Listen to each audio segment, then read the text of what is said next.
Hello everyone. आस्था yes में आप लोग का स्वागत है। बीपीएससी 72वां पीटी अपने शेड्यूल में आ गया है। आप लोग कब आएंगे? ये बहुत बेहतरीन एक मतलब को इंसिडेंट कह सकते हैं आप लोग कि 72वां जो पीटी का बीपीएससी जो आ रहा है, जो आ गया है, वो अपने बहुत बढ़िया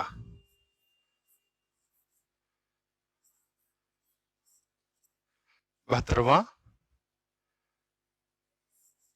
पीटी जो आ रहा है, प्रीलिम्स जो आ रहा है, प्रीलिम्स का आ रहा है, प्रीलिम्स का पीटी का, वो 72 डेज के लिए 72 डेज में आ गया। यानी मतलब 14 अगस्त को वो 72 डेज में अपने शेड्यूल में आ गया। आप लोग कब शेड्यूल में आएंगे? अगर शेड्यूल में नहीं आए हैं तो आप आ जाए। 3 से 4 दिन आपका लैप्स हो गया है। ठीक है। एक चीज और बात कि 72वां जो प्रीलिम्स है या इतने सीट में 72वां जो वैकेंसी है बीपीएससी का, वो आप लोगों के लिए गोल्डन अपॉर्चुनिटी है। फिर ये आपके पीरियड्स में, मतलब आपके प्रिपरेशन पीरियड्स में, मुझे लगता है मैक्सिमम लोग के पीरियड्स में ऐसा नहीं आ पाएगा। तो ये गोल्डन अपॉर्चुनिटी को आप गोल्डन के रूप में अपने आप को साबित कर लें और ये ले लें। आप कह सकते हैं इसको कि इधर उधर की बात न कर, ये बता कि तूने एक सीट क्यों नहीं लूटा।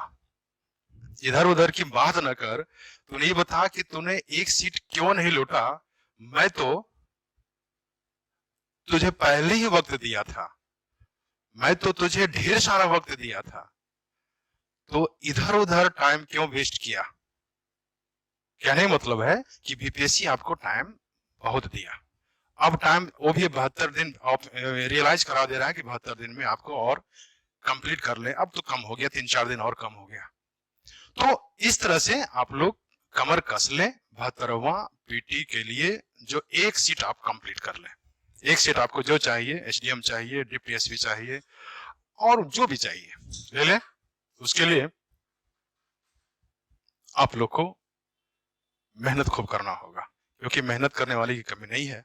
हाँ, लेकिन उसकी क्या है, स्टडी के साथ काम करेंगे बिल्कुल। और मैं उसके लिए आपको जो आपके हडल्स हैं उसको हर संभव में कोशिश करूंगा कि कंप्लीट उसका ये करा दूं। देखिए, जो हडल आपके हैं, जो आपके हडल्स हैं, उस हडल को मैं कैसे कंप्लीट करूंगा। देखिए, पहला क्या है कि जो मैं कराने वाला हूं, देखो, अगर ये 3 एंगल्स हैं, P Y Q, evergreens, evergreen topic,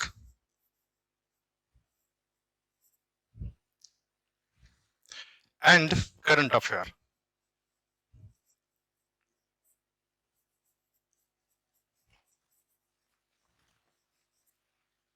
ये तीन जो चीज है आपका बेस बनाएगा। कहने मतलब इसमें क्या है कि पीवाईक्यू और एवरग्रीन टॉपिक है, वो आपका कोई भी इमारत का बेस है, नींव है, बुनियाद है। और उस पर करंट अफेयर जो है, खूबसूरत क्या है, बिल्डिंग बना हुआ, इमारत बना हुआ, आधुनिक इमारत बना हुआ है। और आप ये भी कह सकते हैं कि मतलब न्यू बिना, न्यू मतलब पीवाईक्यू और एवरग्रीन टॉपिक्स के बिना आपकी अच्छी इमारत गिर जाएगी। और अच्छी इमारत तभी आप सुंदर लगेगा जो भी बुनियाद क्या हो, अच्छी हो। तो ये तीनों का बैलेंस बना के चले, पीवाईक्यू का भी, एवरग्रीन टॉपिक और उससे रिलेटेड करंट अफेयर्स। अब मान लीजिए पीवाईक्यू आ रहा है, साइंस का पीवाईक्यू आ जाए, करंट अफेयर के पीवाईक्यू आ जाए, सॉरी करंट अफेयर का नहीं,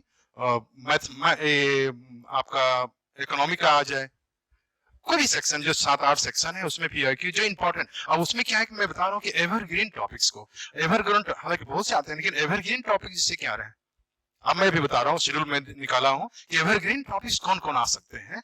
शुरुआत का अब उससे फिर पीवाईक्यू जोड़ देंगे और पीवाईक्यू के बाद फिर आपका करंट अफेयर उसी से रिलेटेड बनते चला जाएगा। तो ये क्या होगा, तीनों अगर जब बैलेंस हो जाएगा तो आपका क्या होगा, रिजल्ट पक्का।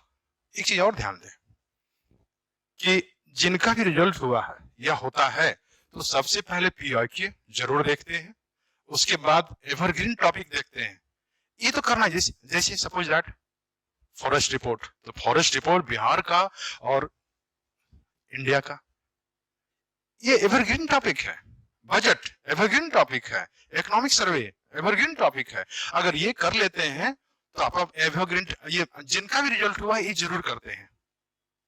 रिजल्ट जिनका नहीं हुआ ये करते हैं या तो लास्ट में करते हैं या तो आधे अधूरे करते हैं।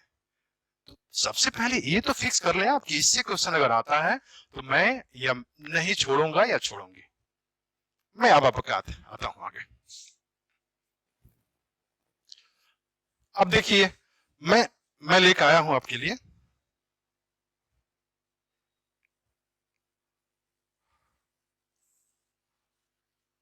दिख रहा है, नहीं दिख रहा, दिख रहा है आप लोग को? चलिए छोटा करके दिखाता हूं, ठीक है।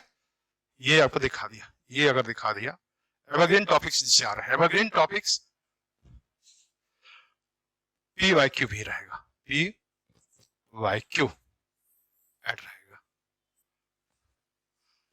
देखिए बजट इंडिया और Bihar clear, economic survey India Bihar, वन रिपोर्ट इंडिया बिहार, जनगणना census India Bihar, Ramsar site. अब रामसर साइट से क्वेश्चन आमतौर पर एक दो क्वेश्चन कुछ नहीं पूछता है, मैं एक बार देखने का है बस, 10 मिनट 15 मिनट देख लिया आप, उससे हॉलिस्टिक में बता दूंगा, अभी क्वेश्चन उससे बनाया हूं। Tiger reservoir, wild life sanctuary, supreme court, honourable supreme court और ऑनरेबल हाई कोर्ट का जो भी डिसीजन कुछ आया हुआ है तो उससे रिलेटेड फिर क्या करता है कि पॉलिटी में वहां चले जाते हैं और वहां से क्वेश्चन आ जाते हैं, तो ये देख लेना है। महत्वपूर्ण आर्टिकल्स अनुच्छेद जो आ रहे हैं, कौन कौन से महत्वपूर्ण अनुच्छेद हैं, सबको नहीं उतना तो याद रह पाएगा, लेकिन जो इंपॉर्टेंट है उसको जरूर कर लेंगे। संविधान संशोधन मतलब कॉन्स्टिट्यूशनल अमेंडमेंट, लास्ट का 5-6 जरूर देख लेना है, उससे मैचिंग करने के लिए आ जाता है, मैच करने आ जाएगा कि ये 101 कौन है, 106 कौन है, 105 कौन है, क्लियर। ये जरूर देखना और पीछे का भी देख लेना, कम से कम 20 देख लेना पक्का, जो इंपॉर्टेंट है। पीआईक्यू से हम कॉन्टेक्ट कर देंगे, पीआईक्यू से क्वेश्चन आते रहे हैं और इधर करेंट्स का कुछ दोनों मिल करके आ जाएगा, तो एवरग्रीन टॉपिक में आ गया ये। नेक्स्ट आ रहा है अब जो गवर्नमेंट के स्कीम्स आ रहे हैं इंडिया का या तो फिर हो बिहार का, पूछता ही पूछता है। और एक चीज ध्यान रख लें, अगर स्कीम्स आप नहीं पढ़ते हैं, इसका जो भी योजनाएं अगर नहीं पढ़ते हैं तो वो तो साफ हो जाएगा। तो कुछ योजनाएं जो पीवाईक्यू से रिलेटेड है उसी का मान लो कोई चेंज कर दिया गया है, अपडेटेड कर दिया गया है, उसको जरूर देख लेना है। नेक्स्ट मंत्रिमंडल मतलब कैबिनेट्स, अगर कैबिनेट्स आ रहा है, कैबिनेट्स अगर आ रहे हैं, कैबिनेट्स अगर आ रहा है इसका,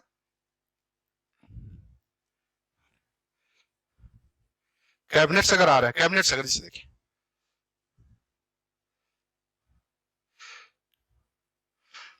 दिख रहा है, ठीक। कैबिनेट्स अगर आ रहे हैं तो कैबिनेट में आपका कैबिनेट भारत और बिहार का, जो अभी मान लीजिए कौन मंत्री कौन है, क्या है, कौन चेंज हुआ है, माननीय नीतीश महोदय के बाद फिर जब सम्राट चौधरी महोदय का बना है, अभी बने हैं वो, तो उसके बाद कौन कौन सा पोर्टफोलियो किसको क्या मिला है, ये क्वेश्चन वहां से बनता है पक्का। 1 से 2 क्वेश्चन आमतौर पर पूछते हैं, करंट पूछ लेंगे या कुछ पूछ लेंगे, एक वहां हो गया, अभी फिर दूसरा आपका आ गया इंडिया में आ गया, एक क्वेश्चन पूछ लेंगे उससे रिलेटेड। तो ये क्वेश्चन को भाई कुछ है इसमें नहीं है, लेकिन अगर लोग नहीं देखते हैं, समझिए एक एक क्वेश्चन के जिसका नहीं होता है पीटी, एक एक क्वेश्चन जो नहीं चुरा पाता है, जो नहीं ले पाता है, वो समझ लें ये तो इजी टॉपिक है, एवरग्रीन टॉपिक, जो इजी टॉपिक कर लेना है, ये अपना बेस बना लेना है, अपना ये बुनियाद बना लेना है, उसके बाद तो फिर अपना खेलो, उसमें जितना खेलना अच्छा बिल्डिंग बनाओ, क्लियर है ना। तो अब इसमें आ रहा है नेक्स्ट, फिर देखिए नाम परिवर्तन। अब देखोगे अपने नाम परिवर्तन बहुत एक्सचेंज अभी हो रहा है, कौन कौन से नाम आ रहे हैं, केरल का केरलम नाम कर दिया, मुगल गार्डन का नाम अमृत उद्यान कर दिए, पीएमओ का नाम क्या कर दिए, सेवा तीर्थ कर दिए, कहने मतलब नाम चेंज हो रहे हैं। तो ये नाम चेंज जितना भी हुआ एक बार आप देख लेंगे, एक छोटा सा, हालांकि आप लोग एक पेज एक कॉपी लिख लेंगे, कॉपी रख लेंगे और उसमें छोटा छोटा जो, हाँ ये ध्यान रखना है कि खुद, ऐसा नहीं कि आप बाद में आप ही नहीं पढ़ पाओ, छोटा छोटा आप उसमें रख लेंगे, छोटा छोटा लिखेंगे, कोडिंग करके लिखे या जैसे भी, लेकिन हाँ इतना होना चाहिए क्योंकि लास्ट टाइम में रिवीजन के समय, जो एग्जामिनेशन से पहले 1-2 दिन पहले या लास्ट रिवीजन में, ऐसे सीधे ही ऐसे आना चाहिए, एकदम नैरो आ जाना चाहिए, एकदम सिर्फ देखे ऐसे करके। तो जितना कम पेज रहेगा उतना आपको कॉन्फिडेंस आएगा, साइकोलॉजिकल कॉन्फिडेंस आता है। ऐसा नहीं कि अब इतना पेज किताब, बहुत से बंडल्स या करंट अफेयर्स का 4-5 बुक्स रखे हुए एक साथ में, वही सब फिर प्रॉब्लम होने लगता है, याद नहीं रहते हैं उससे। उसका क्या है कि एक आप कॉपी सबको कलेक्ट करके छोटा छोटा करके, मतलब आपको लगना चाहिए कि हाँ मेरा इतना ही पतला कॉपी है या इतना ही पतली नोट्स है। वो क्या होगा, एक साइकोलॉजिकल आपको गुड गुड फीलिंग देगा और आपको आगे बढ़ा देगा। हाँ इतना ध्यान रखेंगे, जो भी टॉपर्स रहे हैं या जो भी सिलेक्ट हुए हैं, ये अपना काम बिल्कुल करते हैं। और बहुत आलसी लोग, लेजी किस्म के लोग हैं, नहीं करते हैं, कहते अरे कर लेंगे ना, कर लेंगे, और लास्ट टाइम में फिर हड़बड़ करते हैं और वो दिमाग में नहीं आता।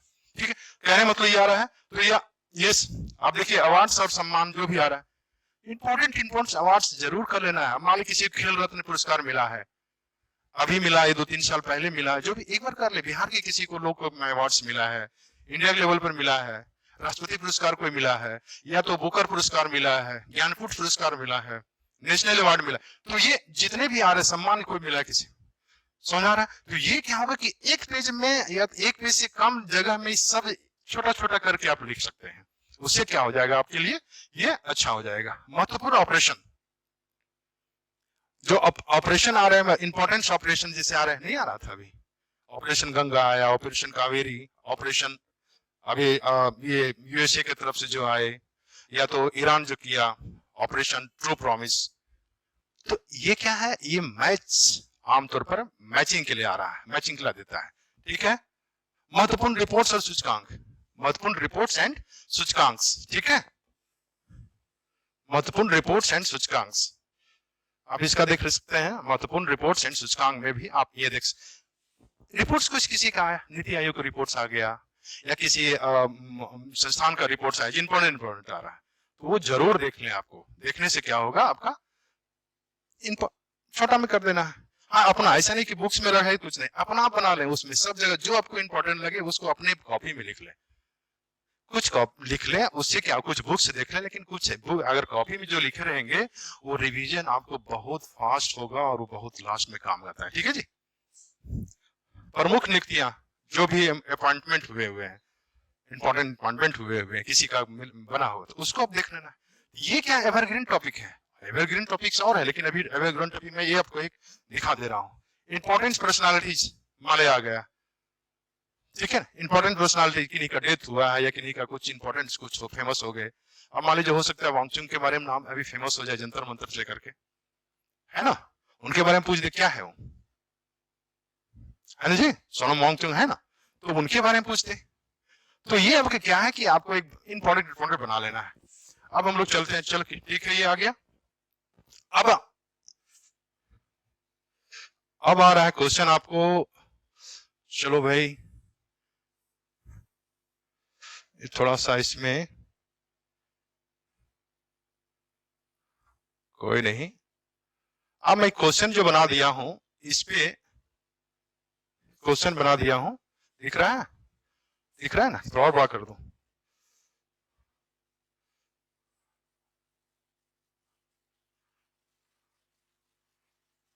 अब देखिए फर्स्ट क्वेश्चन क्या दिख रहा है कि 15 अगस्त 2026 तक भारत में कुल कितने रामसर साइट हैं, कितने रामसर साइट हैं या, ठीक है। अब इसी क्वेश्चन में देखिए, इसे होलिस्टिक क्वेश्चन में बता दूंगा, सब चीज करवा दूंगा।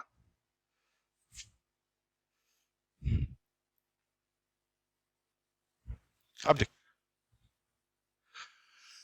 कितने हैं, सबको पता होगा, और नहीं पता है तो जान ले आप लोगों को। अभी कितने हैं, 101 है, 101, 101। अभी कहां है ये, देखिए अब इसके बारे में बता रहा हूं, तो कहां है ये,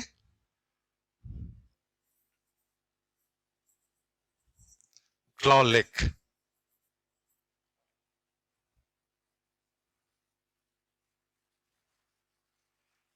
ग्लॉ लेक, ग्लॉ लेक कहां पे है, अरुणाचल प्रदेश में।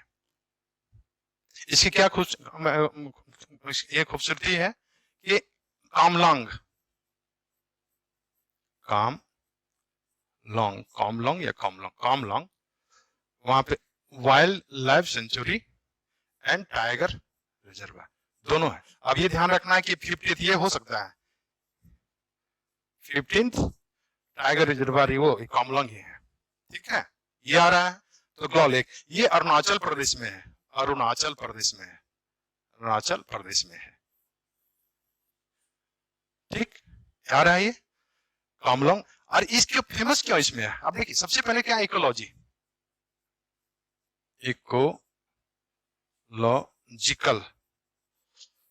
इकोलॉजिकल और बायोडाइवर्सिटी सबको इनबैलेंस करने के लिए बहुत फेमस है। और ये मीठे पानी का कह सकते हैं ग्लेशियर लेक है। लोहित एरिया उसके पास है, लोहित आप नाम सुने होंगे, लोहित क्षेत्र है इसके आसपास। कितना इंपॉर्टेंट लोहित क्षेत्र है। यहाँ पे मिसमी ट्राइब्स पाए जाते हैं, मिसमी ट्राइब्स जो है ये ग्लो लेक को क्या मानता है, ये लोग पवित्र लेक मानता है, तो संरक्षण कर रहे हैं ये। यानी कहते हैं मतलब इकोलॉजिकल बैलेंस करने के लिए सब चीज ये बहुत अच्छा है। ये वेटलैंड में आ रहा है 101वां रामसर साइट में, क्लियर। अब इसमें थोड़ा सा हम लोग और चलते हैं, इसको आप लोग अगर देख लेंगे इसको, क्योंकि मैं सब क्वेश्चन इसमें बता देना चाहता हूं थोड़ी कि जो रामसर साइट से अगर कुछ भी आए, रामसर साइट से कुछ भी आए तो आपको कोई प्रॉब्लम इसमें से नहीं हो, क्लियर। रामसर साइट से कुछ आए तो आपकी प्रॉब्लम ना हो, ठीक है जी। ये दिख जाएगा, हाँ ठीक है।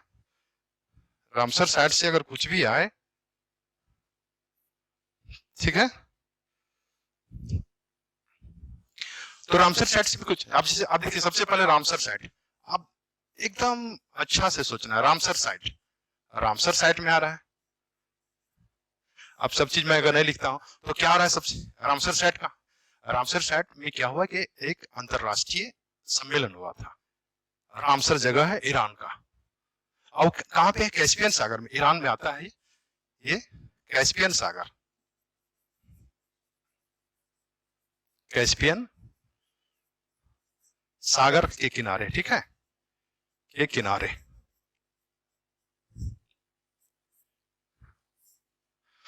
ईरान में आता है, ठीक है, रामसर साइट है। और ये ध्यान रखना कि 2 फरवरी 1971 में, ये आमतौर पर क्वेश्चन पूछ देता है कि 2 फरवरी 1971 में, मतलब मैच करने के लिए देता है कितने, इसी को वेटलैंड डे भी कहा जाता है, तो कब मनाया जाता है, ये भी क्वेश्चन आ जाते हैं। तो पीआईक्यू क्वेश्चन आ गया एक तरह से। अब आपका इससे करंट से रिलेटेड हो गया, एवरग्रीन टॉपिक हो गया, तो तीनों के इंटरलिंक हो गया, पीआईक्यू भी आ जाता है ना। अब ये लेटेस्ट भी क्वेश्चन भी आ सकते हैं, करंट से आ गया तो एवरग्रीन टॉपिक भी आ गया। कहने मतलब कि 2 फरवरी को आपका वेटलैंड्स डे मनाया जाता है, क्योंकि उसी दिन 2 फरवरी 1971 को 1971 में क्या हुआ, वहां पे एक सम्मेलन हुआ था, इंटरनेशनल सम्मेलन हुआ था, ठीक है। लेकिन एक ध्यान रखना है, जो बहुत लोग गलत करते हैं या तो कंफ्यूज कर देता है लोग, क्या है कि एक 92 फरवरी फेब दिख रहा है ना, 71 कोई सम्मेलन हुआ, लेकिन ये 1975, ये ध्यान रखना है, तो यहां से लागू, तब से लागू हुआ, यहाँ लोग हस्ताक्षर किए, साइन किए बिल्कुल यहाँ पे सम्मेलन में, लेकिन 1975 से लागू हुआ है। कभी ये पूछ देता है कि रामसर सम्मेलन कब से लागू हुआ है, तो लोग 71 मार के निकल जाते हैं, ये गलत हो जाता है। आपको 75 करना है, एग्जैक्ट अगर याद रखना है तो 31 दिसंबर ना इसमें, क्लियर। अब इसी में से हम और आज इसमें देखिए, क्वेश्चन में बता रहा हूं कि सब चीज इसमें आ जाए। दूसरे क्या क्वेश्चन पूछा जा सकता है, नेक्स्ट क्या इसमें आ रहे हैं कि भारत आखिर में कब हुआ, तो भारत 1 फेब 1982 को, ये भी देखिए आप तीन कॉन्सेप्ट यहां आ गए। एक ये कॉन्सेप्ट 2 फरवरी 1971 में सम्मेलन हुआ, लागू कब हुआ 31 दिसंबर इतना को और 1 फेब को। लेकिन ये देखिए याद कैसे, यहाँ सेकेंड है, यहाँ पे 1 फेब है, कल इतना ही रख लेना, कभी कभी इसमें चेंज कर देता है, फंस जाते हैं लोग हैं। क्लियर ना? 1 फेब 1982 को भारत साइन किया। क्लियर? तो क्लियर है ना? अब इसी में से आप क्वेश्चन आ सकता है, और आ सकता है कि आप देखिए रामसर साइट इसमें आ गए, अब इसमें क्या क्या और क्वेश्चन आ सकता है ना कि इंडिया में कितने रामसर साइट, मतलब इंडिया में कौन कौन से फर्स्ट सेकंड थर्ड पे हैं। तो ध्यान रखना है कि इंडिया में सबसे नंबर पे तमिलनाडु, उसके बाद फिर आपका यूपी, उसके बाद बिहार। अब बिहार, इसी बिहार के साथ पंजाब भी है और उड़ीसा भी है। ये लोग भी, तो इसके पास आप ध्यान रखना कभी कभी, हालांकि फैक्ट से फिर भी कोई बात नहीं, 20 इसके पास है, ये 13 इसके पास है, और ये लोग पास 6 है।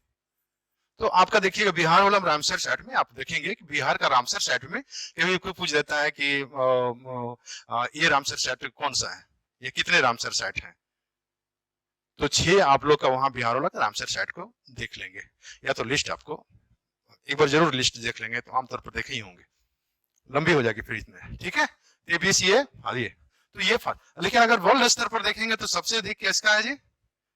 यूके का। उसके बाद किसका है जी? मैक्सिको। उसके बाद किसका है जी? इंडिया का ही जी, इंडिया का ही है 101। तो यूके, मैक्सिको और इंडिया। तो ये देखिए वर्ष स्तर पर यूके, मैक्सिको, इंडिया, अगर उधर आ रहा है तमिलनाडु, यूपी और बिहार, बिहार उड़ीसा भी है और पंजाब भी है, छे उसमें आपका क्लियर हो गई सर। अब वेटलैंड, आखिर में वेटलैंड में इसमें क्या आता है देखिए, सब जो कोई नदी का भी आता है, कोई लेक भी आ जाता है, कोई मार्शली लैंड भी आ जाता है इसमें, ठीक है ना? और इस एक चीज और रखें, कभी कभी एक जगह क्वेश्चन पूछा हुआ था कि कौन सा इसमें रिकॉर्ड्स आते हैं, एक मॉन्ट्रिक या मॉन्ट्रोक रिकॉर्ड्स आता है।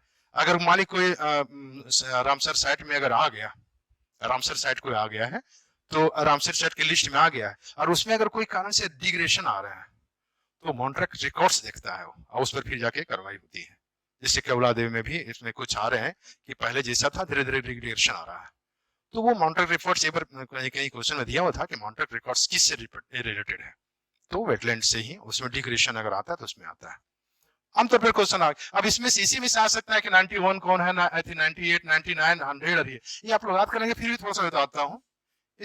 छारी करके, छारी, धांड,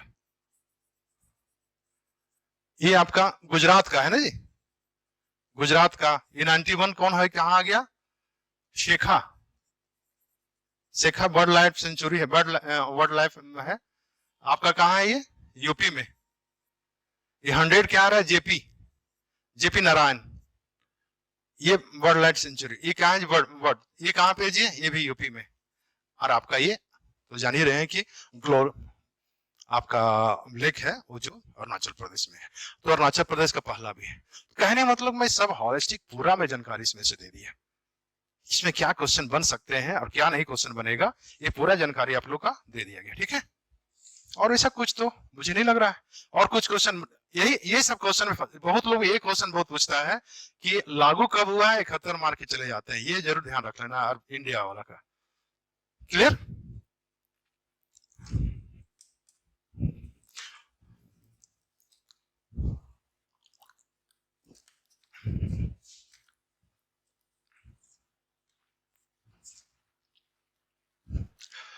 फर्स्ट पूछ सकता है पहला क्या था, तो चिल्का लेक हुआ था, ठीक है ना, पहला चिल्का लेक था, आप कह सकते हैं उड़ीसा में।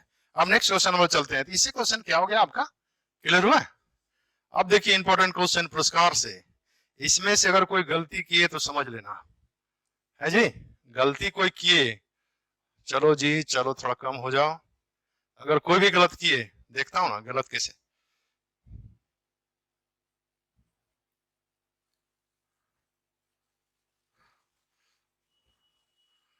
थोड़ा टेढ़ा हो जा रहा है,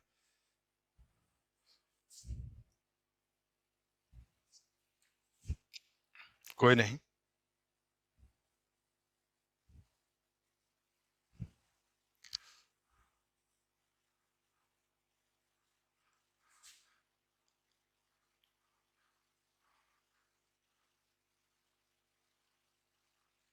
ठीक है, आ गया, सीधा है ना।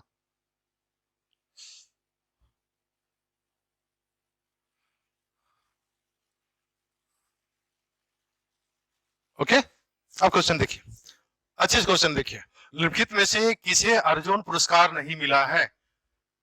समझ लीजिए, जिसका क्रिकेट पसंद है, अगर ये क्वेश्चन गलत कर दिए तो क्या है, अचंभ में है। गौर से देखिए, first question M S Dhoni, दूसरी स्मृति मंदाना, तीसरा पूनम यादव, चौथा मोहम्मद शमी। कौन पर्सनालिटी इनमें से, सब तो क्रिकेटर ही हैं, कौन जिन्हें अर्जुन पुरस्कार नहीं मिला है, अर्जुन अवार्ड नहीं मिला है, बताइए। पता है? नहीं नहीं नहीं, गलत है, ये नहीं, ये नहीं। देखिए, इसमें से मैं अगर कहूं तो लोग को दिमाग में आ जाएगा M S Dhoni, sorry, M S Dhoni को अर्जुन पुरस्कार नहीं मिला है। लगा कुछ झटका? देखिए, इनको मिल चुका है, इनको भी मिल चुका है, इनको भी मिल चुका है, इनको मिला है 2023 को, के लिए 24 मिला है, 24 में मिला है, कह सकते हैं 2024 में, लेकिन इसके लिए मिला है। दूसरा पूनम यादव को, इनको मिला है 2009, इनको मिला है 2018 में। लेकिन एम एस धोनी इतने बड़ा क्रिकेटर, इतने बड़ा कैप्टन कूल, ये क्यों नहीं मिला? क्या मैं गलत बता रहा हूं? नहीं नहीं, इनको नहीं मिला है। अब देखिए, नहीं मिलने के कारण मैं बताता हूं। देखिए, अर्जुन अवार्ड से, अर्जुन पुरस्कार से भी बड़ा कोई पुरस्कार खेल का है ना जी? ये नहीं है? है, कौन सा खेल है? पहले इसको राजीव गांधी खेल रत्न पुरस्कार बोला जाता था, जो बाद में 2021 में इसे मेजर ध्यानचंद पुरस्कार कहा, खेल रत्न पुरस्कार कहा गया है ना? तो ये इनको 2007-8 में ही मिल गया। जब ये बड़ा पुरस्कार किसी को मिल जाता तो छोटा क्यों मिलेगा? बात समझ में आ रहा है? तो इनको खेल रत्न इनको मिल गया, खेल रत्न ही मिल गया, सबसे बड़ा ये है। तो ये फिर क्यों मिलेगा? उसी समय मिल गया इनको, पद्मश्री मिला, पद्म विभूषण मिला, ठीक है। तो ये यही इसका आंसर होगा, धोनी को नहीं मिला। अब थोड़ा सा और इसमें आ जाते हैं कि अर्जुन पुरस्कार कब, थोड़ा सा देखिए, इसमें से क्वेश्चन आ सकते हैं कि 1961 से अर्जुन पुरस्कार शुरू हुआ था, लेकिन इसको पहले क्या मिलता था जी? ये आता है, कर देगा इतना, 5 लाख मिलता था, जबकि इसे 2020 में क्या कर दिया गया? 15 लाख कर दिया गया। ये आपका आता है, इसमें इतना कर दिया गया। अब ये एक चीज और ध्यान रखना है कि मैं अभी बोल रहा था क्या, राजीव गांधी खेल रत्न, राजीव गांधी खेल रत्न, ये कब से स्टार्ट हुआ था? उसका नाम चेंज फिर कब हो गया? तो ये स्टार्ट हुआ था 1992 से 93 में, 1992-93 से स्टार्ट हो गया था राजीव गांधी खेल रत्न। पहला विश्वनाथ आनंद को मिला था शतरंज के लिए, ठीक है, और सबसे कम एज में पूछा हुआ है पीआईक्यू में, तो सबसे कम एज वाला मिला हुआ है, वो देख लेंगे आप लोग, 18 साल में, ठीक है, अभिनव बिंद्रा को। क्लियर? अब इसमें चेंज कब हो गया? ये चेंज कब हो गया? 2021 में इनका नाम क्या हो गया? मेजर ध्यानचंद खेल रत्न, खेल पुरस्कार, ठीक है जी, ये हो गया। पहले कितना मिलता था इनको? पहले क्या मिलता था? पहले इसमें मिलता था 7.5 लाख रुपीज, अब कितना मिलता है जी? 25 लाख। तो ये क्या है कि आपको इंटरलिंक में कर दे रहा हूं। 1961 में अर्जुन को अवार्ड मिला, किसको मिलता है? इसी और थे, हाँ, लास्ट 4 ईयर से कोई अगर क्रिकेटर है, कोई खिलाड़ी जो भी है, वो लास्ट 4 ईयर में अपना बेस्ट प्रदर्शन, उत्कृष्ट प्रदर्शन करता है, बेस्ट परफॉर्मेंस करता है, ठीक है, उनको मिलता है, या तो फिर अच्छा कैप्टनसी किया, अच्छा सब कुछ हुआ, तो उसको मिलता है 4 ईयर, लास्ट 4 ईयर्स का, ठीक है, इनको मिलता है। तो इसमें क्या आ रहा है कि 5 लाख था लास्ट में 21 में, 15 लाख हो गया। अब इसमें क्या था, 7.5 लाख था, अब हो गया 25 लाख। राजीव गांधी में चेंज हो गया 21 में, ध्यान रखना, वहां 20 था, यहाँ 21 हो गया, बस ये रखना है। और ये आमतौर पर क्वेश्चन पूछे जाते हैं, ठीक है जी। ये तो क्लियर हो गया कि एम एस धोनी को अर्जुन पुरस्कार नहीं मिला है, क्योंकि उससे बड़ा पुरस्कार मिल गया था। किसी को मान लीजिए पद्मश्री नहीं मिला, भारत रत्न मिल चुका, तो पद्मश्री क्यों जरूरत है उसको, पद्म भूषण क्यों जरूरत है, या तो पद्म विभूषण क्यों जरूरत है। कोई अगर पीएम बन गया है तो सीएम, बात समझा रही है ना, कि नहीं सीएम नहीं बने हैं वो, क्लियर। तो ये इससे रिलेटेड आपका अर्जुन पुरस्कार का आ गया। और इसमें से कुछ तो नहीं आ रहा है, एक और दो क्वेश्चन आता है, एक दो क्वेश्चन और क्या आता है, देखिए ये आखिर में कब, अगस्त में ही हुआ था, ध्यान रखना, ये अगस्त में चेंज कर दिया था, इसी में 2000 में अगस्त में। क्यों अगस्त से इंटरलीन क्यों में कर दिया, कि मेजर ध्यानचंद का बर्थ एनिवर्सरी में, तो उनका उसी दिन खेल दिवस भी मनाया जाता है। कितना है, कब है बताओ, आप बताइए कब है, कितना, 28 या 29, कितना अगस्त को है, तो कंफ्यूज, 28 या 29 को, 29 अगस्त को, सॉरी 29 अगस्त को, ठीक है, 28 नहीं ध्यान है, 29 अगस्त को, 29 अगस्त को खेल दिवस मनाया जाता है, क्योंकि मेजर ध्यानचंद का बर्थ एनिवर्सरी था उसी दिन से। अगस्त से आप ध्यान रखें 2021 में ये नाम चेंज हो गया, उधर हो गया, ठीक है। अब नेक्स्ट चलते हैं हम लोग। अब देखिए नेक्स्ट क्वेश्चन आपके सामने आ रहे हैं, थोड़ा सा इसको बड़ा कर देता हूं मैं,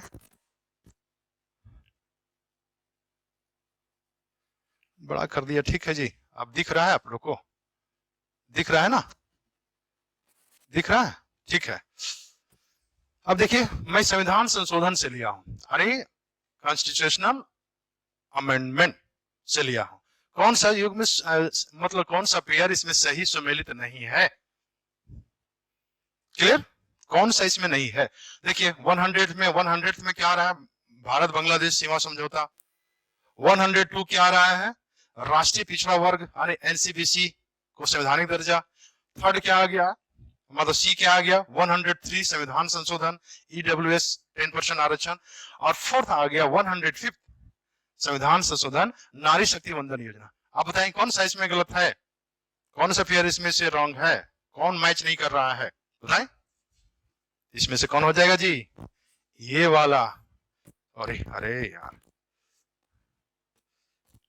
ये वाला, क्योंकि ये 106 का है, 6 का है, ये है ना, ये रॉन्ग हो जाएगा क्योंकि 106 है। तो मैं अमेंडमेंट का बताएं, क्योंकि देखिए FIQ और ये एवरग्रीन टॉपिक इसमें बता। अब 5-6 जो लास्ट का है, जैसे 91 से, अब मैं दिख देता हूं, दिख रहा है यहां से 91, 100, 101, 102, 103, 104 और 105 एंड 106 आ रहा है, क्लियर दिख रहा है ना, ठीक। अब ये 91 कौन है, 101, 2, 3, 4, 5, 6, ये आप लोग जरूर देख लेंगे, याद कर लेंगे। हालांकि मैं भी बता देता हूं शॉर्ट में, क्योंकि इससे मैच करने के लिए आता है। एवरग्रीन टॉपिक नहीं है, FIQ इसमें नहीं है, करेंसी इसमें नहीं आ गया। अब देखिए 100 ये आ गया था NJAC, ये आई थिंक 2014 में आया था ये, लेकिन 15 में इसको 2015 में ऑनरेबल सुप्रीम कोर्ट इसको अनकॉन्स्टिट्यूशनल करार दिया, बोला कि नहीं आर्टिकल 50 का वायलेंस है, और उसको फिर जाके हटा दिया। मतलब NJAC से रिलेटेड था, national judicial national registered appointment commission. ठीक है, ये बनाए थे गवर्नमेंट ने तो 2014 में, लेकिन इसको 15 में आर्टिकल 50 के मान दिया था। ये भी कभी कभी पूछता है कि एनजीएससी में आर्टिकल 50 में क्या है, तो सेपरेशन आता है।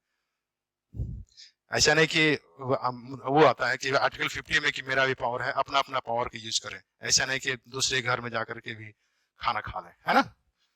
क्लियर। 100 आ रहा है, 100 में अभी बता दिया। देखिए 100 क्या था, ये बांग्लादेश भाग समझौता। क्लियर। 101 क्या है जी, 101 नहीं दिया। 101 क्या है, जीएसटी, जीएसटी था, जीएसटी से अमेंडमेंट बना था। 102 क्या है जी, ये NCBC, NCBC, national commission for backward class, ये इसको संवैधानिक दर्जा मिला था। तो ये एकदम ध्यान रखना। 103 क्या जी, ईडब्ल्यूएस, देखना 3 आ रहा है, इससे भी याद कर सकते हैं आप लोग। 103 ईडब्ल्यूएस 3, 10% रिजर्वेशन। ठीक है। अब इसमें थोड़ा सा हल्का सा इसमें करता है कि कौन सा आर्टिकल, तो आर्टिकल 15 का 6th एंड आर्टिकल 16 का 6th। ठीक है, 15 और 16 में 6th से ये अमेंडमेंट कर दिया 10% 2019 में। 19 ध्यान रखना, 19 में। क्लियर। अब 104 किससे है, एसटी-एससी का जो रिजर्वेशन ये है, इसको 10 साल के लिए बढ़ा दिया गया 20 में। वो 19 में था, ये 20 में, ध्यान रखना 20 में इसको 10 साल के लिए बढ़ाया, मतलब कब तक, 2030 तक यानी रिजर्वेशन बरकरार रहेगा। क्लियर।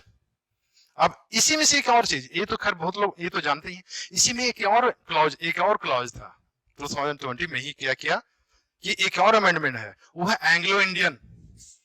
कौन सा इंडियन है जी, एंग्लो इंडियन। एंग्लो इंडियन का भी इसमें, एंग्लो इंडियन में क्या होता था कि राज्यपाल नॉमिनेट करते थे, जहां जहां एंग्लो इंडियन है, ऐसा नहीं सब जगह, और प्रेसिडेंट भी यहाँ पे एंग्लो इंडियन का ये नॉमिनेट करते थे। लेकिन उस समय अब इसका पॉपुलेशन कम हो गया है, तो उस अब कहा दिया कि एंग्लो इंडियन आपका नॉमिनेशन नहीं होगा। क्लियर। लेकिन उसके बाद भी झारखंड जो है वो एंग्लो इंडियन का नॉमिनेशन कर दिया था, क्योंकि जब से लागू होने वाला था अमेंडमेंट, उसके एक दिन पहले ही कर दिया था, तो 5 साल रहा था। अब तो हालांकि अब नहीं है। बात समझ आ रही है। मतलब आज से मैं अगर 17 तारीख शुरू कर रहा हूं, तो 16 को ही अमेंडमेंट नॉमिनेट कर दिया, तो 5 साल रह गया था। ठीक है ना। लेकिन अब क्या 5 साल कंप्लीट हो गया, अब नहीं है। तो ऐसा हुआ था 2020 में ही कि वो एक दिन पहले ही, जब इसको अमेंडमेंट लागू हुआ, उसको एक दिन पहले, जैसे चल रहा था बिल वगैरह, उससे एक दिन पहले ही लागू कर दिया, मतलब ये नॉमिनेट कर दिया था। क्लियर। तो ये आ गया। अब 105 मैं इसलिए बता दे रहा हूं कि ये मैच करने के लिए आता है, आमतौर पर ये आता है, बार बार आता है, ये सब देखने का, लास्ट का जरूर देख लेना। 105 किससे है जी, SEBC, यानी 105 क्या आ गया कि सोशल और एजुकेशनल बैकवर्ड क्लास, उसमें के भी अब स्टेट्स भी इस पे अपना पावर बना सकते हैं, इसका ये है, वो कॉन्स्टिट्यूशन बन गया है। और 106 आपका आ रहा है जी, कौन सा जी, नारी शक्ति वंदन योजना। 33% लोकसभा और विधानसभा में विमेन्स को रिजर्वेशन। क्लियर। ये आ रहा है। तो एक लास्ट ईयर में भी पूछा हुआ है कि नारी शक्ति वंदन योजना निम्नलिखित में से किस आर्टिकल से, मतलब संविधान संशोधन से संबंधित है। तो इससे क्वेश्चन जितना भी हॉलिस्टिक पूछा जा सकता है, संविधान संशोधन से आ सकते हैं। ठीक है ना जी।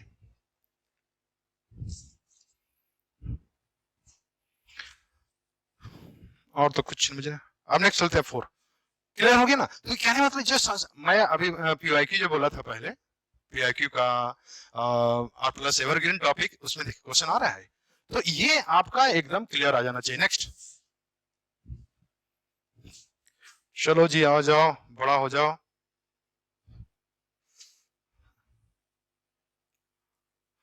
बड़ा हो जाइए आप, थोड़ा और बड़ा कर दूं, बताओ जी, और बड़ा करूं?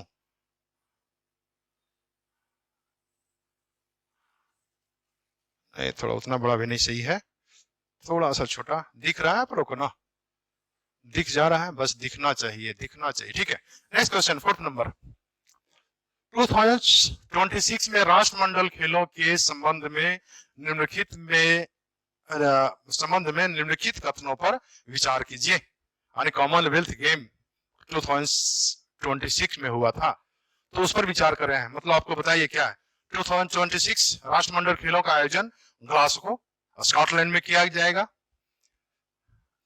नहीं, यहाँ पे किया गया, ठीक है, क्योंकि ये हो जाएगा किया जाएगा नहीं, टाइपिंग में एरर है, किया जाएगा नहीं, किया गया अब हो गया, ठीक है, किया गया। सेकेंड, इन खेलों में 10 खेलों का शामिल किया गया। 2026 राष्ट्रमंडल खेलों में हॉकी को शामिल किया गया। लिखित में से कौन सा कथन सही है? देख लेंगे फिर से कौन सा कथन सही। 2026 में जो कॉमनवेल्थ गेम में ग्लासगो में हुआ, पहला। दूसरा आ रहा है कि 10 खेलों को शामिल किया गया। तीसरा कि 2026 में राष्ट्रमंडल खेलों में हॉकी को शामिल किया गया। कौन सा सही, इसमें कौन गलत है? इसमें कथनों पर विचार कीजिए, इसमें कौन सा कथन सही है? तो कौन सा कथन सही है जी? तो 1 और 2 सही है, 3 गलत है। तो 1 और 2, इसका आंसर क्या हो जाएगा? 1 और 2। अब देखिए कैसे, अभी इसमें थोड़ा सा बता दे रहा हूं। कॉमनवेल्थ गेम में क्या था, जो ब्रिटेन में जिस पर अपना आधिपत्य किया था, उससे रिलेटेड जो भी देश थे, उनका एक सम्मेलन हुआ था। तो उसमें मतलब एक उसमें एक क्या कहते हैं, जिसमें गेम खेलने लगा। अब उसी से रिलेटेड जैसे इंडिया भी रहा, आजाद होने के बाद भी रहा, क्योंकि अपना ट्रेड हो या तो अपना रिलेशनशिप बना रहे, उससे फायदा तो होता ही है, ठीक है। और लोग, सभी लोग थे, कुछ लोग ऐसा नहीं है कि कंपल्सरी नहीं था, रहना ही रहना है, आपके पास दोनों ऑप्शन था, या तो रहिए या तो हट जाइए। तो इंडिया इस सेंस में रहा कि उससे ट्रेड अच्छा बना रहे, अच्छा रिलेशन बना रहे, है ना।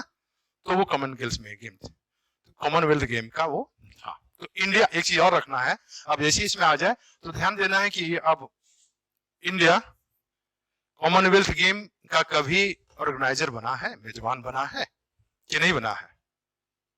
बना है या बनने वाला है? बना है 2010 में, दिल्ली, उसका न्यू दिल्ली इसका था। और बनने वाला कब है? तो सबसे पहले 2010 में इंडिया न्यू दिल्ली का कॉमनवेल्थ गेम न्यू दिल्ली में, ठीक है। अब ये इसलिए मैं लिख दे रहा हूं क्योंकि इसी से आपको क्या, अभी 30 में आने वाला है, अब इससे उसके बाद फिर 20 साल के बाद 2030 में भी इंडिया इसका ऑर्गेनाइज बनेगा, मेजबान करेगा, ठीक है। कहा जी? अहमदाबाद। अहमदाबाद कहाँ है? अहमदाबाद गुजरात में, ये करने वाला है। और उसने क्या था 2010 में, अच्छा हम लोग का मेडल सेकेंड नंबर पे आए थे, 101 में आए, और गोल्ड मुझे लगता है 39 या 38 था, एक बार कंफर्म कर लेना, 38 या 39 था, 38 या 39, 38, ठीक है। 101 मेडल्स आए थे और 38 गोल्ड आए थे, और सेकेंड पोजीशन पे थे। क्लियर? अब इससे क्वेश्चन बनाने का क्या था कि ये, अब देखिए सबसे पहले क्या कि ये स्कॉटलैंड जो ग्लासगो जगह है, इससे पहले 2018 में भी हुआ था, लेकिन फिर तुरंत यहाँ पे क्यों हो गया?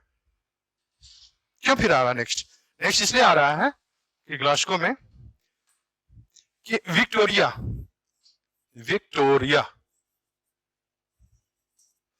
जो ऑस्ट्रेलिया में है, विक्टोरिया को मिला हुआ था। क्या भाई था? विक्टोरिया को। लेकिन बजट संकट होने के कारण लास्ट टाइम में वो बोला कि हम नहीं कर पाएंगे। तो आनंद फानंद में क्या हुआ कि बजट संकट था, कराना जरूरी है। एक चीज ध्यान देना कि 4 साल में होता है, 4 ईयर में होता है, ठीक है, 4 ईयर्स में होता है, 4 ईयर के इंटरवल में होता है, कराना भी जरूरी था। तो इसलिए इस बार खेल को 20 जो खेल होते थे उसको 10 खेल कर दिया गया। तो कम बजट तो कम खेल, कम खिलाड़ी, ठीक है जी। क्लियर हो गया? तो इस पर बहुत सी कटौती कर दिया। तो विक्टोरिया अपना क्विट कर गया। तो लान फान में फिर लास्ट में क्या बोला कि ग्लासगो स्कॉटलैंड को दिया जा रहा है, क्योंकि वो करा चुका था ऑलरेडी पहले। तो तुरंत बोले चलो तुम कर ले, आप कर ले, तो वो राजी हो गया। ठीक है, क्लियर है। अब इसमें आ रहा है कि कॉमनवेल्थ गेम में इतना और कुछ तो इसमें नहीं बच रहा। 4 years विक्टोरिया। हाँ, अब ये देख लें कि अब ये सबसे अधिक किसको किसको मिला, ये आप आमतौर पर मिलाता है, तो ऑस्ट्रेलिया को सबसे अधिक मिला है ना। उसके बाद ऑस्ट्रेलिया के बाद ब्रिटेन है, तीसरे नंबर पर कनाडा है, फोर्थ नंबर पे इंडिया है। ध्यान रखना है, फोर्थ नंबर पे हमारा इंडिया है। और इंडिया का अपना ध्यान जरूर रख लेंगे, इंडिया का 39 से आ रहे हैं, 39 मेडल मिला है। उसमें से आपका 39 में एक 9, 17 और 13, आई थिंक 13, देख लेता हूँ थोड़ा, 13, हाँ 13, 17, 9, ठीक है, 13, 17, 13, सॉरी 13, 17 एंड 9, 13 गोल्ड मिले हैं, 17 सिल्वर मिले हैं और 9 क्या मिला, ये मिला।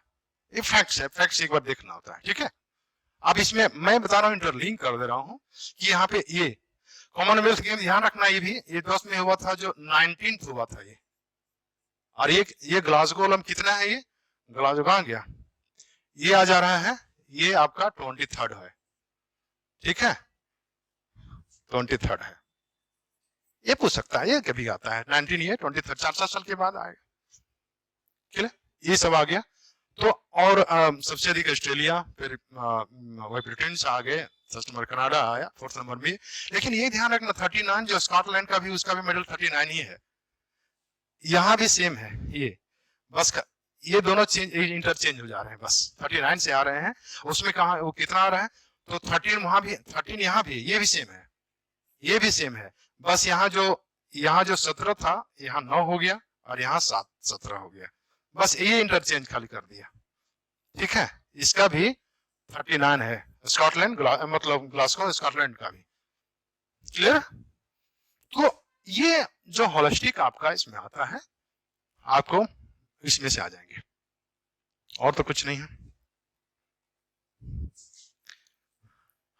एक बहुत इंपॉर्टेंट जो था इसमें और बताना चाहता हूं कि इंपॉर्टेंट क्या था कि मेरा बाई चानू को लगातार 3 वर्ष गोल्ड मेडल मतलब गोल्ड लाई है। ये बहुत इंपॉर्टेंट है, 18 ओलंपिक भी, 22 ओलंपिक भी और 26 ओलंपिक भी। ये मेरा बाई चानू इसो वेट लिफ्टिंग में। ठीक है, तो ये आपको जरूर लिखना, मुझे लगता है क्वेश्चन आना चाहिए, इंपॉर्टेंट क्वेश्चन है कि मेरा भाई चानो तो कब तो तीनों में 18 में भी, 22 में भी और 26 में भी गोल्ड मेडल लाई है, यानी पहली इसे बन गई है जिसमें तीनों में लाई है। हाँ, लेकिन ध्यान रखना है कि सबसे अधिक अगर हम लोग का मेडल अगर आया हुआ है गोल्ड मेडल, तो बॉक्सिंग में आया है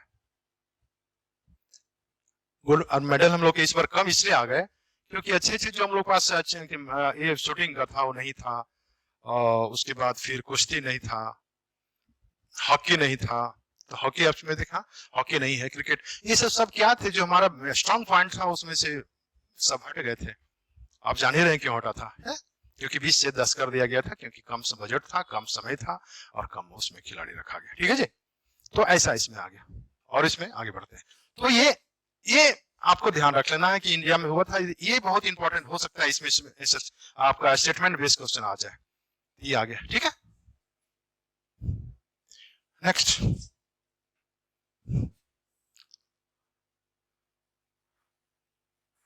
अब आपका देखें इसमें से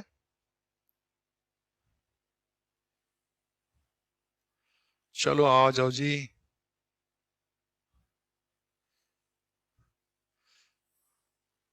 दिख रहा है ना जी, चलो। लेकिन में से कौन सा प्योर सुमेलित नहीं है? देखिए ऑपरेशन से भी आता है, ऑपरेशन से मैं जोड़ दिया इसलिए, कौन सुमेलित इसमें नहीं दिख रहा है ना, सही से दिख रहा है, ठीक है ना। ठीक, इजराइल और उसका operation rising lion, Ukraine operation जापात, अमेरिका ऑपरेशन मिडनाइट हैमर और ईरान ऑपरेशन ट्रू प्रॉमिस। इसमें से आपको फास्ट कर देना है कि ये भी सही है, ये भी सही है, ये भी सही है, सुमेलित नहीं है, ये नहीं है जी, ये भी सही है, ये भी सही, ये भी सही है। ये ऑपरेशन जापान जो है वो क्या है, रूस और बेलारूस, दोनों अपना। जापाद मतलब होता क्या है? जापाद, ये जापाद मतलब रशियन लैंग्वेज में जापाद, जापा, जापाद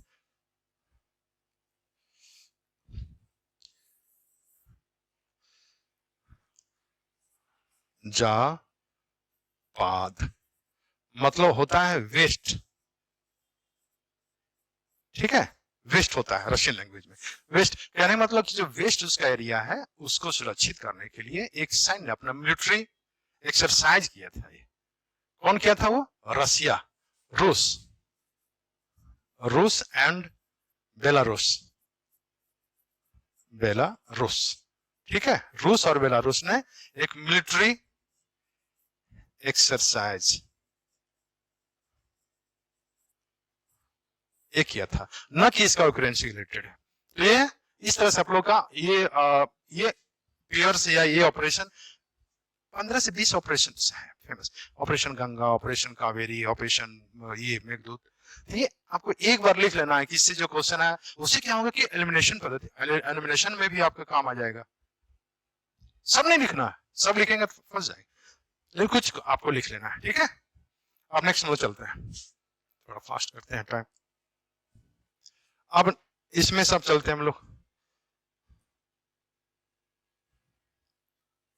थोड़ा फास्ट आ जाओ। आ गया? दिख रहा है? दिख रहा है आप लोग को?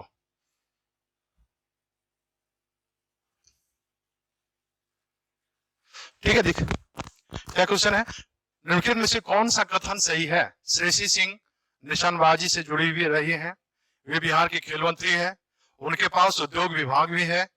तो पहला इसका होगा केवल 1, दूसरा केवल 1 और 2, तीसरा केवल 2 और 3, चौथा 1 2 3। तो श्रेयसी सिंह सबसे पहले आप लोग देख लें, श्रेयसी सिंह कौन है?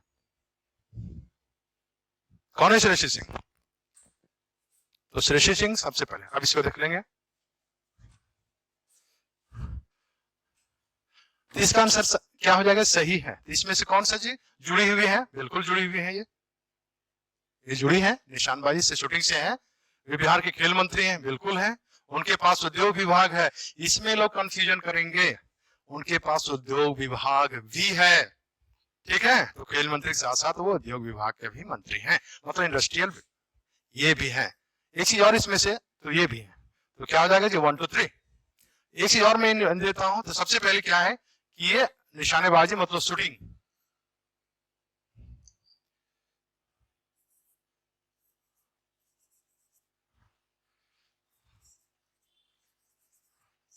शूटिंग इनके लिए क्या हो रहा है?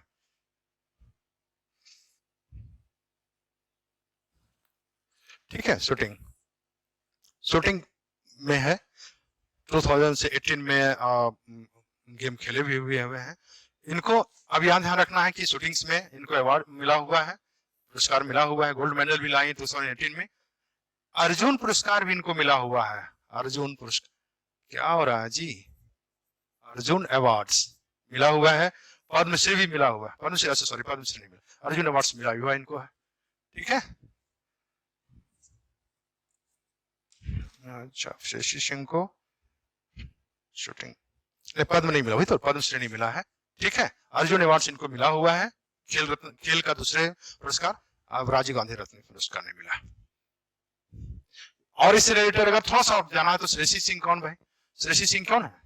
श्रेयसी सिंह क्या है? जमुई बिहार में आता है, जमुई डिस्ट्रिक्ट की वो से विधायक है, एमएलए है, एमएलए है जमुई डिस्ट्रिक्ट से। और अब दो विधायक।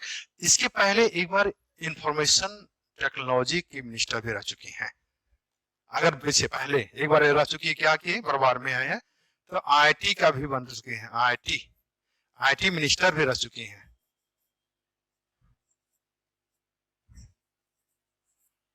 आईटी मिनिस्टर भी रह चुकी हैं पहले, ठीक है। तो आपकी कहने मतलब क्या है कि खेल मंत्री भी रही, खेल मंत्री भी रही है, अभी है, उसके बाद उद्योग मंत्री भी हैं, और आईटी मिनिस्टर भी रह चुके हैं। अर्जुन अवार्ड भी मिला हुआ है इनको, पद्मश्री नहीं मिला है, अर्जुन अवार्ड भी मिला हुआ है, निशानबाज शूटिंग के हैं, इतना सफिशिएंट है।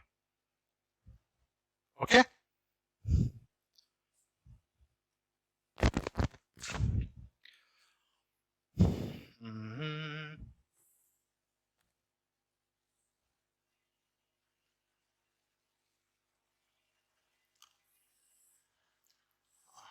ठीक है जी, दिख रहा है थोड़ा फास्ट, दिख रहा है नहीं दिख रहा है? दिख जाएगा, दिख रहा है?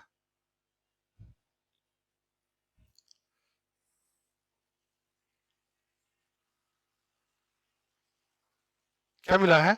निम्नलिखित में से किसे पद्म विभूषण सम्मान नहीं मिला है? देखिए, पद्म विभूषण सम्मान नहीं मिला है या मिला है, दोनों में से, नहीं हटा दीजिए, इसमें से मिला है या इसको हटा दें आप,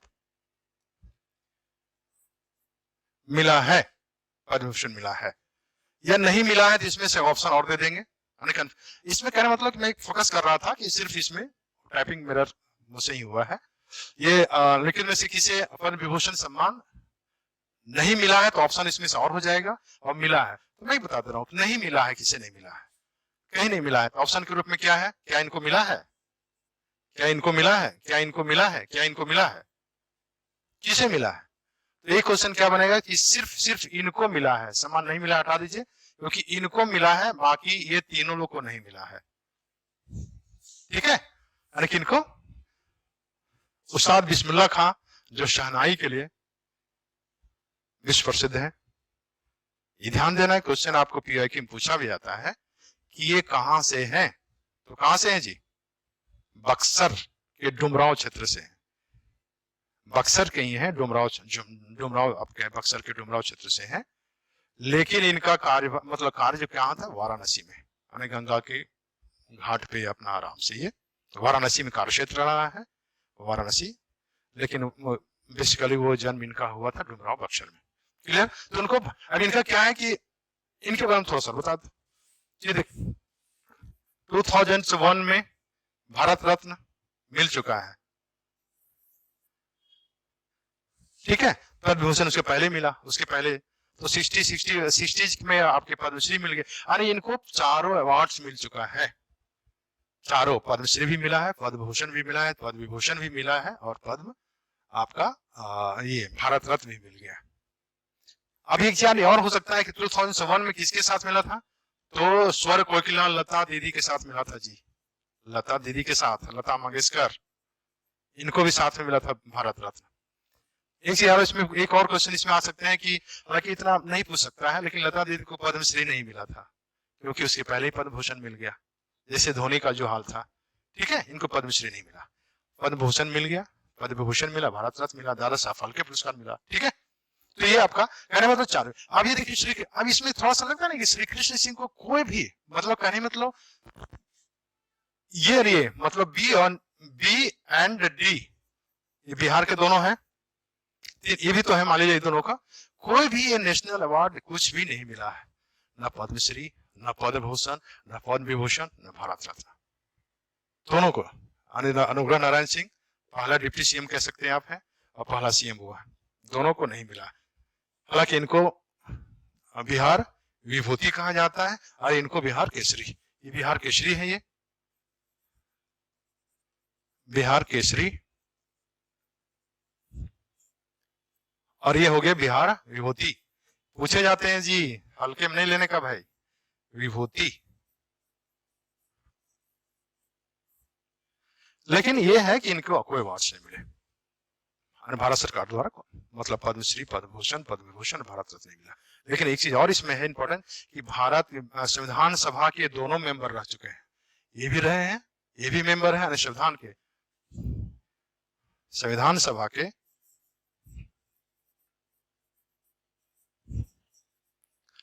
के मेंबर रह चुके हैं,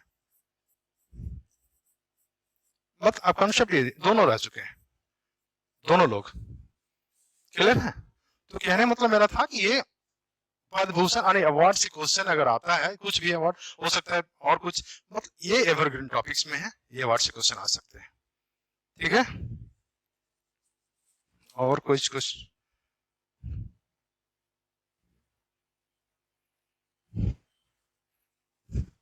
चलिए नेक्स्ट क्वेश्चन, समझ में आ रहा है ना? नेक्स्ट क्वेश्चन जी, आ जाइए, आ जाए आप लोग।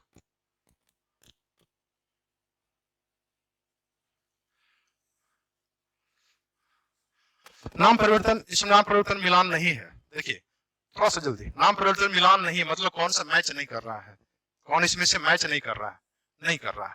देखिए केरल का केरलम है, पीएमओ का सेवा तीर्थ है, राजपथ का राज कर्तव्य पथ है, राजभवन का जन भवन, नाम हालांकि इसमें लोक भवन है, बिल्कुल कह सकता है लोग है कि लोक का तो नाम जन भी कह सकते हैं आप लोग हैं, लेकिन नहीं, नाम में कोई ऐसा नहीं होता है, मीनिंग नहीं निकलता है, जो है लोक भवन नाम है, न कि जन भवन।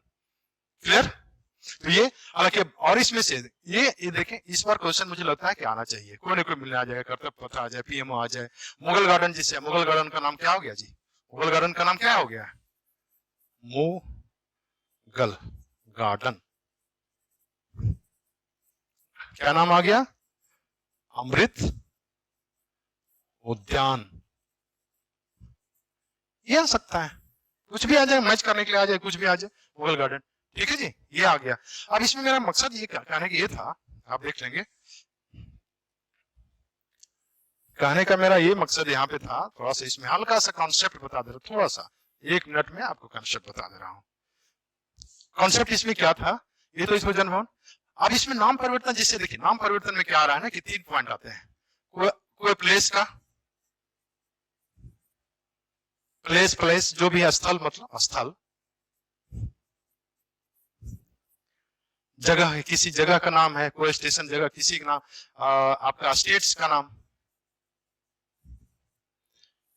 कोई इंस्टीट्यूशन का, इंस्टीट्यूशन, जैसे अब ये आ रहा है ना, इंस्टीट्यूशन में जैसे पीएमओ आ गया, या आपका ये आ गया, और जैसे लोक भवन आ गया, ये सब चीज का। स्टेट्स में आ रहा केरल का, उड़ीसा का आ गया। अब इसमें पुलिस में आ गया, जैसे डीडीओ आ गया, प्रयागराज आ गए, इलाहाबाद का नाम।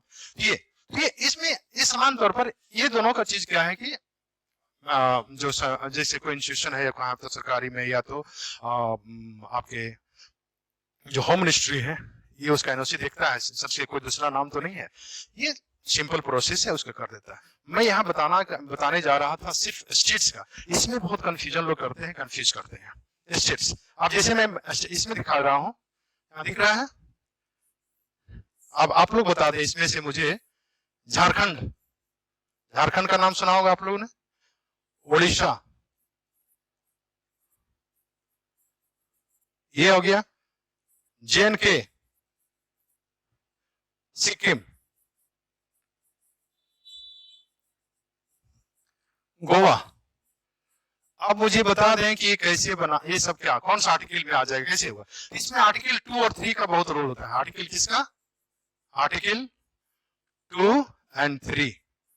अब इसमें बता दें कि आर्टिकल 2 में कौन है, आर्टिकल 3 में, ये मैं कॉन्सेप्ट ये बताना चाह रहा था। आर्टिकल 2 में कौन हो से तहत हुआ है, और आर्टिकल 3 के तहत।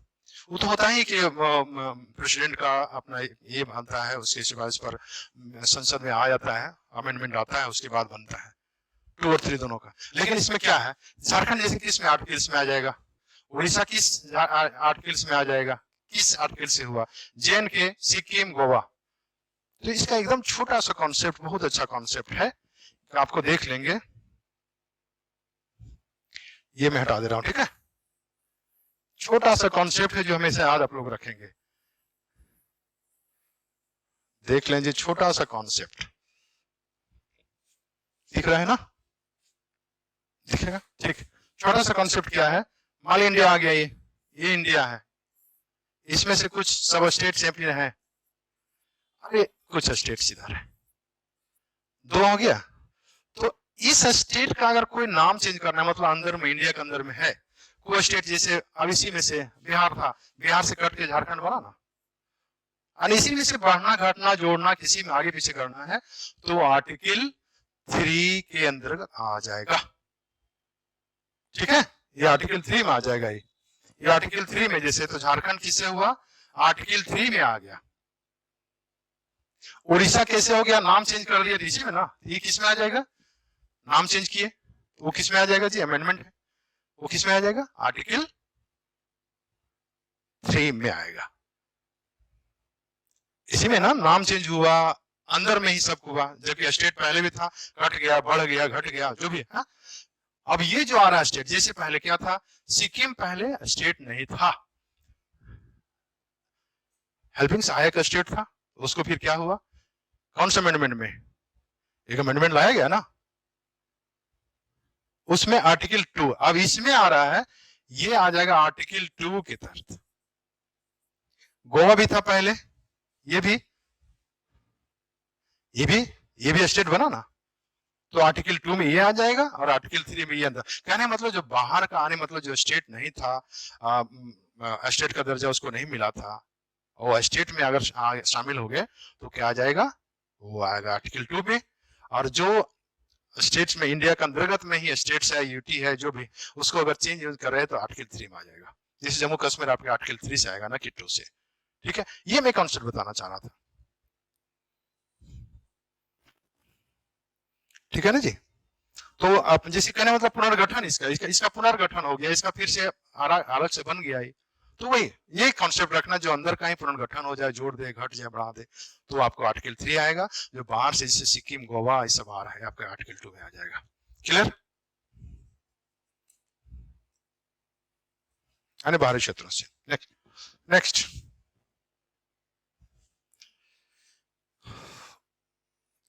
समय तो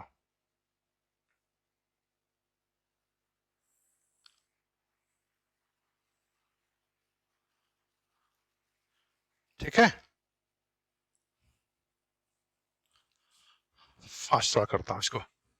अब देखिए इसमें से क्या हो रहा है, दिख रहा है ना, देखिए। लेकिन में से कौन सा युग मैनुकुल से कौन सा पेयर सुमेलित नहीं है? जनजातीय गौरव दिवस बहुत फेमस है। जनजातीय गौरव दिवस क्या है, वो क्या आपका किस में आ जाएगा? ये सही है। पराक्रम दिवस सही है। ये भी ये सही है, क्योंकि इसी में 23 जैन, इनके नाम पर, मतलब इनका बर्थडे है, उसी से बना। राष्ट्र प्रेरणा स्थल ये भी सही है। विश्व ओजोन दिवस ये भी सही है। अब देखिए इसमें से ये आ गया, ये गलत है। ये गलत कैसे है? यहाँ शिबू सोरेन सर नहीं होंगे, यहाँ क्या हो जाएंगे जी, बिरसा भगवान, बिरसा मुंडा, बिरसा मुंडा। यानी 15 नवंबर, इसी दिन को झारखंड का स्थापना दिवस भी है। 15 नवंबर को झारखंड स्थापना दिवस है। इसी दिन 15 नवंबर 1875 को इनका जन्म था, उसी समय से ये बना। तो बिरसा मुंडा के मतलब इनमें अन्य जनजातियों को, कहने मतलब इस विश्व जनजातीय गौरव दिवस पीएम महोदय 2021 में जाकर के खूंटी, जो झारखंड में पड़ता है, रांची से कट करके बना था, खूंटी डिस्ट्रिक्ट में इनका जन्म हुआ था, बिरसा मुंडा का। उलुहातू एक गांव है वहां पे, उलुहातू, ध्यान रखना। एक क्वेश्चन पूछता है, उलुहातू, खूंटी, क्योंकि ये बहुत इंपॉर्टेंट आता है, खूंटी का उलुहातू, उलुहातू गांव, ठीक है, झारखंड में। खुट्टू का उलुहातू झारखंड में ये सब बनता है। ठीक है, अब इसमें यहाँ जन्म 2021 को पीएम महोदय ने जाकर के यहाँ पे इसका अंतरराष्ट्रीय जनजातीय गौरव दिवस मनाए, मतलब उसमें से हुआ 2021 से यहाँ पे ऑफिशियल नोटिफिकेशन में आ गया। क्लियर? शिबू सोरेन का नहीं, शिबू सोरेन का इनका 4 अगस्त इधर मतलब डेथ हुआ है इनके बारे में। ये अभी वर्तमान में जो हेमंत सोरेन है उनके पापा है शिबू सोरेन, ये भी क्रांतिकारी रहे, लेकिन इनके नाम पर ऐसा नहीं हुआ। और राष्ट्रीय प्रेरणा स्थल में बता दे रहा हूँ, राष्ट्रीय प्रेरणा स्थल में क्या था कि अटल बिहारी वाजपेयी का जन्म कब है? 25 दिसंबर को। उसी दिन मदन मोहन मालवीय का भी, उसी दिन आपके विकास पासी का भी। तो ये बहुत लोग लखनऊ में आकर के, लखनऊ में गोमती नगर के किनारे एक परिसर पूरा बना दिया गया है। यहाँ पे इंपॉर्टेंट जो श्यामा प्रसाद मुखर्जी, पासी, मदन मोहन मालवीय, इनका, ये तीनों का एक ही दिन बर्थडे था 25 दिसंबर को, प्लस और लोग भी था, उनको सब जोड़ करके एक राष्ट्र प्रेरणा स्थल बना दिया गया है, कि उससे राष्ट्र के बारे में, उनका कृति के, उनके बारे में ये बताया जा रहा है। हाँ, बात रही कि जनजातीय गौरव दिवस को क्यों, क्योंकि उसमें जनजातीय जो भी हमारा स्ट्रगल इंडिपेंडेंस में, मतलब इंडियन इंडिपेंडेंस में पार्टिसिपेट लिए या बाद में लिए, या कल्चरल साउंड रहा और समन्वय शब्द रहा, इसको अच्छा करने के लिए, समन्वय बनाने के लिए एक राष्ट्रीय जनजातीय गौरव दिवस है। जितना भी ट्राइबल्स है उसको सबको एकजुट समन्वय बना के अपना ऐसा फीलिंग होने के लिए ऐसा किया जा रहा है, क्योंकि उनका भी योगदान बहुत महत्वपूर्ण योगदान, बहुत ही बहुत बहुत महत्वपूर्ण योगदान है, इसलिए ऐसा किया गया। ठीक है जी, और थोड़ा फास्ट में और चलता हूं थोड़ा यद का।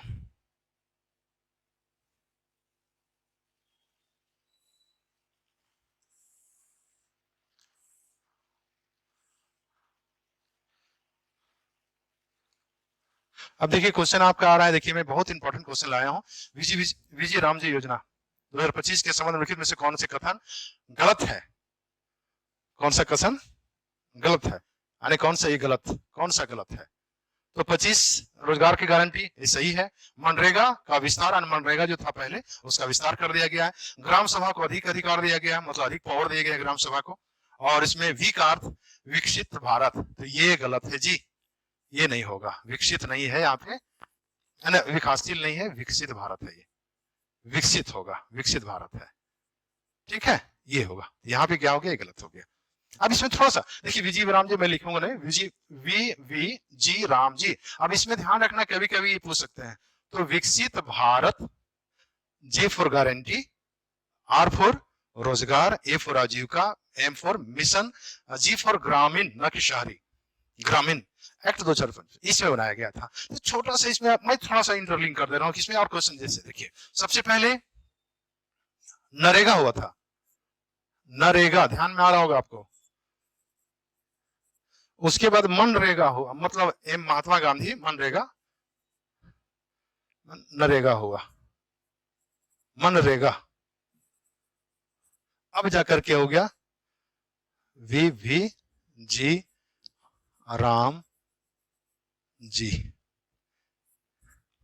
तो ये और ये, अब इसमें कॉन्सेप्ट इसमें क्या है, नरेगा 2005 में आया था, लेकिन एक्ट लागू कब से हुआ, 2006 से, एक्ट 6 से लागू हुआ, ये ध्यान रखना है। ये क्या हुआ, चेंज हो गया 2 अक्टूबर को, 2 अक्टूबर 2009 को इसका नाम चेंज कर दिया गया। इसका क्या हो गया जी, महात्मा गांधी, ऐड क्या हो गया, महात्मा गांधी। तो ये क्वेश्चन आते हैं 2000, क्योंकि महात्मा गांधी की जन्मदिन उसी दिन है, यहां से आगे दिख रहा है ना पे। ठीक है, थर्ड नंबर यहाँ पे आ गया, ये हो गया, थर्ड आ गया। अब ये चेंज आ गया 25 को। अब इसमें थोड़ा सा चेंज किया, उधर तो 100 दिन का रोजगार मिलता था, अब क्या हो गया, 125 दिन का रोजगार मिल गया 100 दिन से। अब मैं शेड्यूल बनाता हूँ, 100 से 125 हो गया। अब क्या किया कि 15 दिन में आपका 15 दिन में मिल जाएगा। 15 दिन में अगर नहीं मिलता है भुगतान, रोजगार मिलता है, तो राज्य सरकार उसको ये देगी, भत्ता देगी। 15 दिन में नहीं देता है। तीसरी बात एक बहुत इंपॉर्टेंट और है कि 60 दिन का एग्रीकल्चर एग्री पॉज होगा, यानी छुट्टी होगा 60 दिन का, 60 डेज का एग्रीकल्चर पॉज होगा। ठीक है,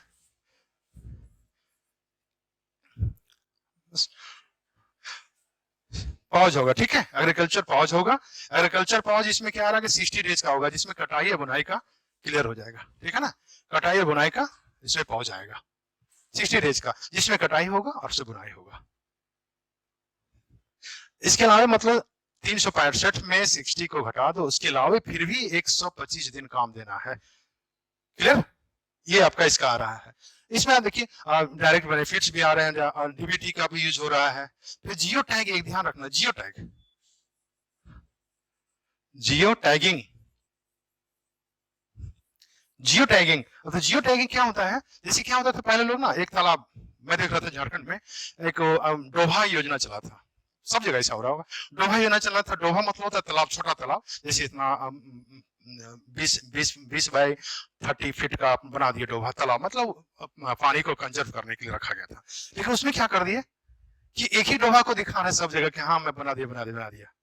तो अब क्या हो गया, जियो टैग से क्या हो गया कि आप डोभा बना रहे हैं, पहले हमको जमीन दिखा दो, बना रहे प्रोसेस वो दिखा दो, और बन गया वो दिखा दो, तीनों। और वो आपका पोर्टल में जो आ रहा है मनरेगा, उसमें पोर्टल्स है, उस पर अपलोड करो। तो वो जियो टैग मतलब जो वहां पे लैटिट्यूड लॉन्गिट्यूड सब क्लियर हो दिख जाएगा वहां पे। मान लिया आस्था ये मुखई नगर में अगर दिख रहा है कि पोस्ट ऑफिस के सामने में था, पोस्ट ऑफिस हालांकि अब नहीं है, तो ये हाथ ये दिख जाएगा, ऐसा नहीं कि दूसरे जगह जाकर के दिख। तो जियो टैगिंग था। डीबीटी ये इंपॉर्टेंट, इससे क्या होगा कि करप्शन रुका, डीबीटी से क्या हुआ कि बिचौलिया रुका। क्लियर है? तो ये इसमें आया है योजना, और सशक्त और धीरे धीरे बनते जा रहा है। दूसरी बात है ग्राम सभा को, इसमें ग्राम सभा को, ठीक है, ग्राम सभा को इसमें इंपॉर्टेंस दिया गया है। ग्राम सभा जो चाहे करेगी तो और अच्छी बात है ना, ग्राम सभा इसमें आगे तक बढ़ा दिया गया। ठीक है, और जैसे अब 30-40 का रेशियो, 90-40 का रेशियो, ऐसा सब जगह मतलब केंद्र सरकार देगी और राज्य सरकार दोनों है कि 60-40 का और 90-10 का।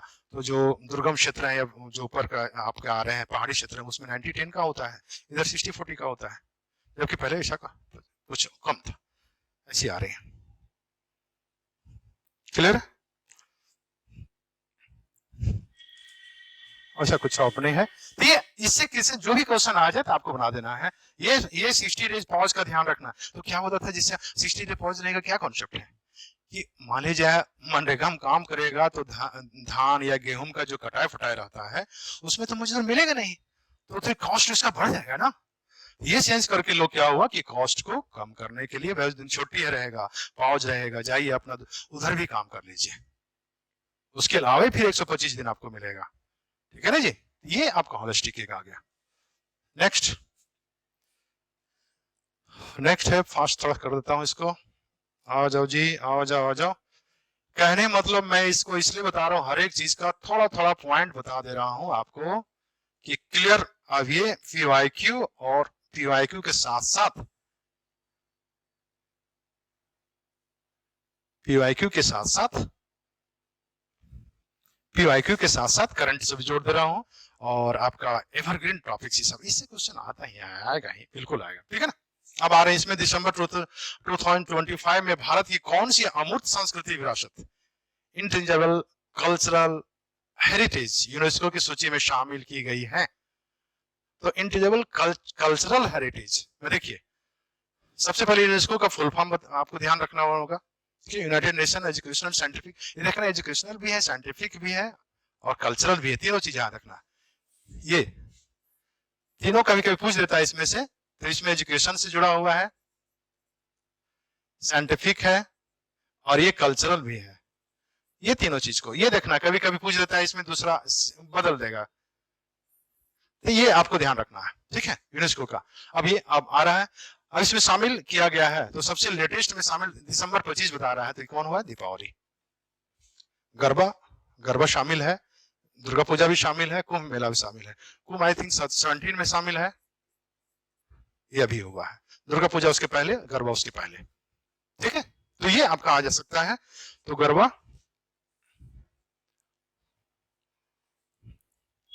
सॉरी, क्लियर है ना।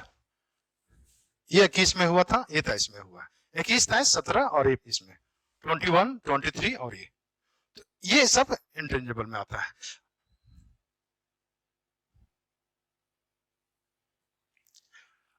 अब यहां इंपॉर्टेंट क्यों इसमें अधिक हो गया? क्योंकि इस बार पहली बार इंडिया में विश्व जो इसका सम्मेलन होता है, इसका ये समिति जो बनी है, सम्मेलन हुआ था लाल किला में, नई दिल्ली में, पहली बार हुआ था, उसमें इसका घोषणा हुई है। इसलिए इंपॉर्टेंट मैं बता रहा हूं कि पहली बार यहाँ पे इंडिया में इसका ये हुआ, कमेटी बैठी थी और पहली बार इस समिति का जो बैठक भारत में हुई, और इसलिए इंपॉर्टेंट ज्यादा हो रहा है। हालांकि मैच कर ही दे सकता है, पूछ ही देता है, लेकिन थोड़ा लाल किला पहली बार बैठी थी इसलिए ऐसा हुआ। अब इसमें 16वां सांस्कृतिक कार्यक्रम हुआ था, 16वां सांस्कृतिक था, उतना फैक्ट उतना ध्यान रखे चाहे नहीं रखे, 16वां सांस्कृतिक कार्यक्रम था। अब इसमें से देखिए सबसे पहले और इंपॉर्टेंट, एक छोटा सा इंपॉर्टेंट, अभी कितना हो रहे हैं जी? 194 है, 194। तो सबसे लास्ट में 194 कौन सा है देश? 194 अभी यूनेस्को में है। एक थोड़ा सा ट्विस्ट इसमें देखिएगा, कभी कभी कंफ्यूज कर सकता है। 194 अभी मेंबर हैं इसके, यूनेस्को के। लेकिन 2011 में, एक चीज बताता हूं, 2011 में फिलिस्तीन बना था।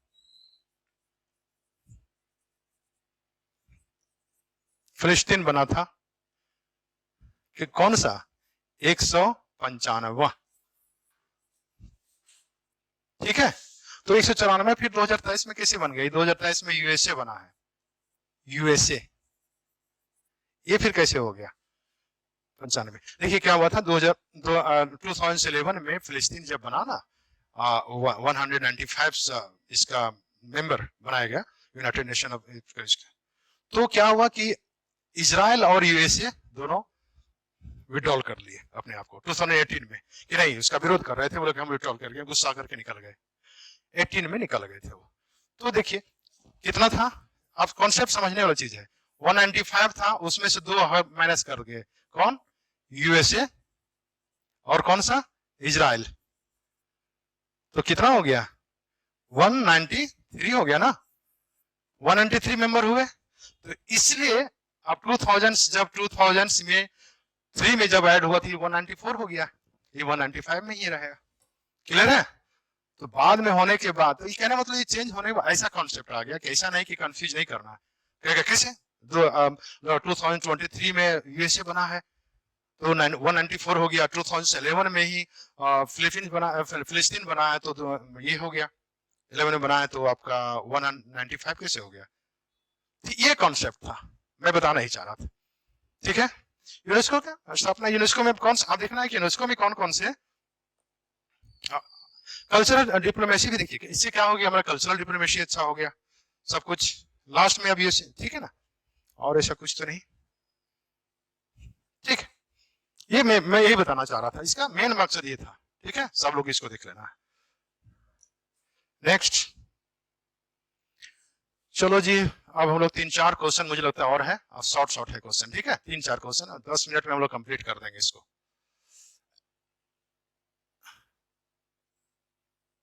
टेन मिनट्स और। अब देखिए, दिख रहा है क्वेश्चन, दिख रहा है ना, थोड़ा बड़ा कर दूं, थोड़ा सा और बड़ा कर देता हूं, दिख रहा है? देखिए क्या रहा है, जनगणना सेंसस 2027 के संबंध में लिखित में से कौन सा कथन असत्य है, मतलब रॉन्ग है? यह भारत की पहली पूर्णतः डिजिटल जनगणना होगी, यह भारत की पहली कंप्लीट डिजिटल सेंसस होगी। जनगणना 2 चरणों में, 2 स्टेज में, 2 फेज में होगा। थर्ड, यह भारत की 16वीं 16th सेंसस और स्वतंत्रता के बाद 9th जनगणना होगी। डी नंबर, जनगणना 2007 में 40 कॉलम बनाए गए हैं, जिसमें ब्लड ग्रुप को भी शामिल किया गया है। इसमें से कौन सा कथन गलत असत्य है? अच्छा, एक ही है ना, इसमें से हटा दो ये ब्लड ग्रुप, और ये तो 9 ठीक है, ब्लड ग्रुप की जगह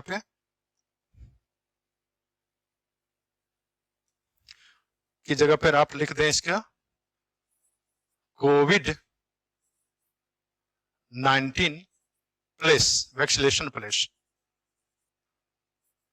वैक्सीनेशन प्लेस, ये ऐड कर दें इसमें, ठीक है। अब बनाएं इसको, यानी क्या हुआ कि complete digital, second 2 phase, third की 16th भारत की, और स्वतंत्रता के बाद 9th, और जनगणना 2007 में 40 कॉलम, और जिसमें ब्लड ग्रुप छोड़ दिया गया है, कोविड-19 प्लस वैक्सीनेशन के बारे में बातें चर्चा होगी। 40 कॉलम है, 40 कॉलम क्या है, सही है गलत है? उसमें क्या एक कोविड-19 का जिक्र है? ये देखना, इसमें से गलत देखिए, इसमें से कौन सा सत्य है, इसके आधार पर क्या हो जाएगा, ये देखिए सत्य है, ये कंप्लीट है, सही है, ये आयोजित की गई, ये भी 2 फेज में सही है, ये यहां तक सही है, यहां गलत हो गया जी। अब ये सही है, ये भी सही है। अब देखिए ये गलत कैसे हो गया, आफ्टर इंडिपेंडेंस, यानी कब से? 51 होगा, तो 1951 देखिए, जोड़िए सबसे, 1951 फर्स्ट, 61 सेकेंड, 71 थर्ड, 81, 91, 2001, 2011, 2027, यहाँ पे गैप बीच में हो गया 2021 ड्यू टू कोविड। तो कितना हो गया 1 2 3 4 5 6 7 और 8 न कि 9। क्लियर हो गया? तो ये आपको देना है। और इसमें थोड़ा सा और ये आपको ध्यान रखना है 40 कॉलम है इसमें पूछे जा रहे हैं। 2 फेज में है। तो फर्स्ट फेज में क्या है, हाउस लिस्टिंग की बात हुई है, और दूसरा में आपका है कि पॉपुलेशन का काउंटिंग होगा, मतलब ये होगा इन्वेंशन होगा। क्लियर? 2 फेज है, 2 फेज बने जा रहे हैं। और उसका डेट अगर थोड़ा सा याद कर लेंगे तो और अच्छी बात है। और लास्ट फिफ्थ उधर 2 फरवरी 27 से शुरू हो जाएगा। इसमें से और थोड़ा सा हल्का से इंटरलिंक कर सकते हैं कि लॉर्ड मेयो 1878 और लॉर्ड रिपन 1881, लेकिन 81 से मतलब कंटिन्यूअस रहा। ठीक है, कभी कभी पूछता है कि प्रथम सेंसस कब हुआ था, तो ये कंफ्यूज नहीं करना है, ध्यान रखना है दोनों चीज में। 1878 और 1881। तो फर्स्ट तो यही हुआ। अगर बोले कि कंटिन्यूअस रेगुलर कब से शुरू हुआ, तो ये विधिवत मतलब ये रेगुलर होने लगा। ये इसमें ये था लॉर्ड मेयो थे, इसमें मेयो महोदय थे ये, और इसमें लॉर्ड रिपन। ठीक है जी। इसमें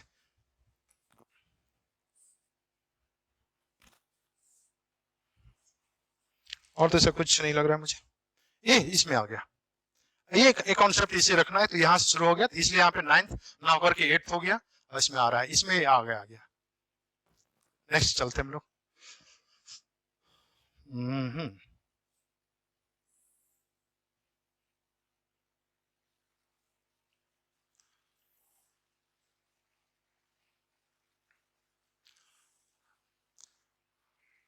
बस 2-3 क्वेश्चन और हैं जी, आपको बता दो थोड़ा सा, एकदम कॉन्सेप्ट इसको बना कर रखना है आपको। चलो नेक्स्ट। अब देखिए इसमें क्या रहा है। अच्छा, ये भी है। अक्टूबर 2025 में यूनेस्को द्वारा भारत के किस शहर को क्रिएटिव सिटी ऑफ गैस्ट्रोनॉमी अर्थात पाक कला के शहर का दर्जा प्राप्त है। अगर थोड़ा सा वर्ड का अगर कोई पकड़ेंगे और समझ होगी तो आंसर हो जाएगा, अगर नहीं होगा तो प्रॉब्लम हो जाएगा। तो देखिए इसमें से क्या आंसर होगा, ये नहीं होगा, ये भी नहीं होगा, ये भी नहीं होगा, ये लखनऊ हो जाएगा। पाक कला मतलब गैस्ट्रोनॉमी मतलब खाना होना भोजन का, तो लखनऊ, समझ रहे, लजीज है, नवाबों का शहर है, खाने का शौकीन, खाना था वो। तो इसमें से क्या होगा कि अभी तक 8 लोग, 8 शहर हमारा जो है प्लस 2, ये देखना है। एक जयपुर, पेन एकाएक कैसे ये हो जाता है, जयपुर और अहमदाबाद, ये सिटी अहमदाबाद ही था ना, जयपुर और अहमदाबाद ही। एक चीज में देख लेता हूँ, बुझ रहा अहमदाबाद ही 17-19 में, ये 17 में और 19 में। ये मतलब वर्ल्ड हेरिटेज में ये दो शहर ही शामिल हैं, जबकि ये क्रिएटिव मतलब सिटी में हम लोग का 8 से है। तो इसमें से देखिए कभी कभी एक बार क्वेश्चन आप पूछा हुआ था कि लिटरेचर के लिए कौन सा सिटी को बनाया गया, तो 8 सिटी को ध्यान रखना है। 8 सिटी में थोड़ा बताता हूँ। 3 संगीत में आ गए, कौन कौन से, ग्वालियर, मैं पूरा नहीं लिख रहा हूँ, ग्वालियर सुन रहे हैं आप लोग, चेन्नई और उसके बाद वाराणसी, ये 3 आपका म्यूजिक में मिला है, ये एकदम आपको ठीक है। 2 आपके आगे लखनऊ और हैदराबाद और लखनऊ, ये आपके किसके लिए मेरा जी, इसके लिए सिटी ऑफ गैस्ट्रोनॉमी के लिए। तो कितना हो गया, 3 और 2 5। कोझिकोड, ये किसके लिए मिला जी, लिटरेचर के लिए। 6 हो गए। अब 2 और हैं, 2 और कौन से हैं, एक है श्रीनगर और एक कौन सा और है, जयपुर। जयपुर यहां भी है, तो श्रीनगर और जयपुर, श्रीनगर एंड जयपुर,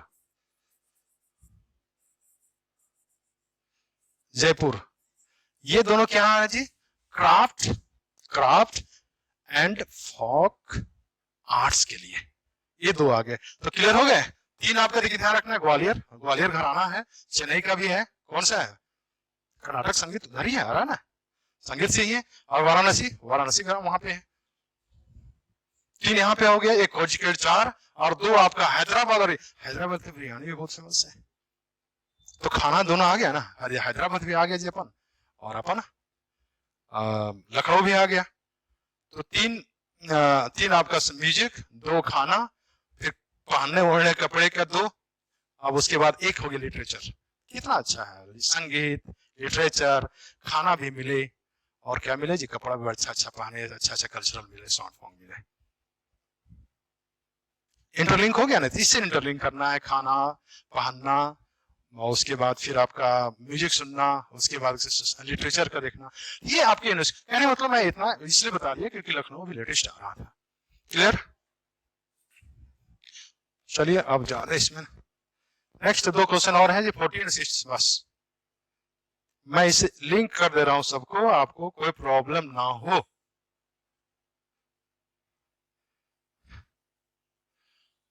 क्योंकि याद रहता है इस तरह से। आप देखिए जंतर मंतर का मैंने क्वेश्चन इसलिए दिया क्योंकि इतना जंतर मंतर फेमस हो गया है ना, दिख रहा है, दिख रहा है, और थोड़ा बड़ा कर दूं,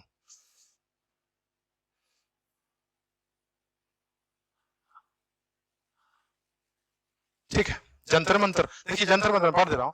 हाल में चर्चित जंतर मंतर के संबंध में निम्नलिखित में से कौन सा कथन असत्य है, मतलब रॉन्ग है। पहला, भारत में जंतर मंतर 4 शहरों में स्थित है, 4 सिटी में है।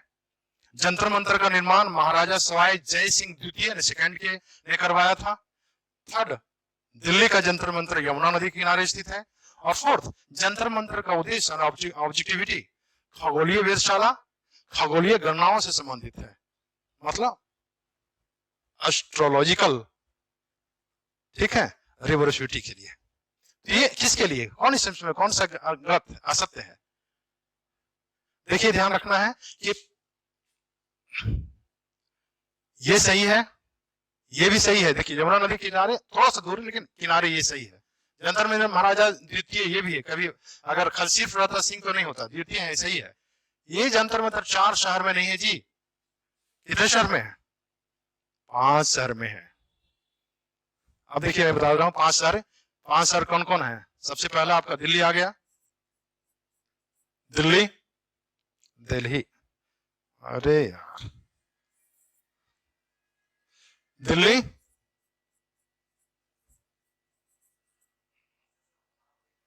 दिल्ली, उसके बाद तुरंत आ जाइए मथुरा, उसके बाद आपका उधर हो गया, मथुरा आ गया, वाराणसी, और नेक्स्ट अब वाराणसी, मथुरा, उज्जैन,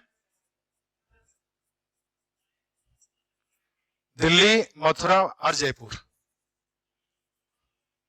ठीक है। तो ये दिल्ली, मथुरा, वाराणसी, जयपुर, उज्जैन, ये है। ये ध्यान रखना है कि देखिए जयपुर ये आपका ये है यमुना नदी किनारे, ये जयपुर, जयपुर कोई नदी किनारे नहीं है। मथुरा आपका, उज्जैन जो आ रहा, उज्जैन आ रहा है शिप्रा नदी किनारे, वाराणसी आपका गंगा नदी किनारे। ये थोड़ा सा आपका ध्यान रखना है। तो देखिए इसमें क्या हुआ था कि उधर बना था, इसका ज्योग्राफिकल वेधशाला जो बना है, इसका मकसद क्या था? इसमें जैसे 3-4 पॉइंट, 2-3 पॉइंट बताता हूँ क्या मकसद इसका था। ओके बेटी, क्या मकसद था? मकसद क्या था कि जो प्लैनेट्स हैं या आपका ग्रह जितने भी आ रहे हैं सबका, स्टार्स का, उसका काउंटिंग कैसी गति करता है वो करना। पहला बात कि जैसे सूर्य का कैसे क्या हो रहा है वो देखना, ठीक है। ये कैसे एस्ट्रोलॉजी काम करता है, क्या मतलब एस्ट्रोफिजिक्स टाइप का, कि कैसे कौन क्या मूवमेंट हो रहा है उसके दिखाने बारे में। इसके लिए 3-4 यंत्र बनाए थे, शॉर्ट फॉर्म बताता हूँ। एक प्रकाश यंत्र बनाया था, प्रकाश यंत्र मतलब सम्राट यंत्र बनाया था। सम्राट यंत्र मतलब कि बहुत बड़ा घड़ी बना है, और घड़ी क्या था कि सूर्य की छाया से ही वो बनता था। सब जगह बने हुए हैं, आपके कर्नाटक प्लेस पास ही है। उसके बाद क्या बना था? लाइट के लिए बना था, कैसे कैसे डिस्टेंस कैसे मेजर कर रहा है, कौन मूव कर रहा है। तो 3-4 मिश्र यंत्र बना, राम यंत्र बना। तो राम यंत्र बना, राम किसके लिए बजी? तो जो मूवमेंट दिख रहा था उसके लिए, मूवमेंट जो हो रहा था, ग्रहों का जो स्थिति जानने के, पोजीशन करने के लिए राम यंत्र। और सम्राट यंत्र वही आपके सबसे बड़ा घड़ी जो है वो धूप घड़ी, जिसे धूप घड़ी सनडायल कहा जाता है, वो है करने के लिए। और आपका राम तारों की गति के लिए, तारों की गति कैसे कैसे कर रहा है सो। और एक मिश्र था जो दोपहर में आपका कौन सा, जैसे सिटी में अगर यहाँ पे मुंबई में क्या कब दोपहर होगा, आपका ग्लासगो में कौन सा होगा, यूएसए में कौन सा कोचिंग वहां पे क्या होगा, इसके बारे में दिखाया गया था। तो आमतौर पर ये मकसद था इसका कि एस्ट्रोनॉमी ऑब्जर्वेबिलिटी ये है, और ये 1724-25 में आसपास में हुआ था। ठीक है, चलिए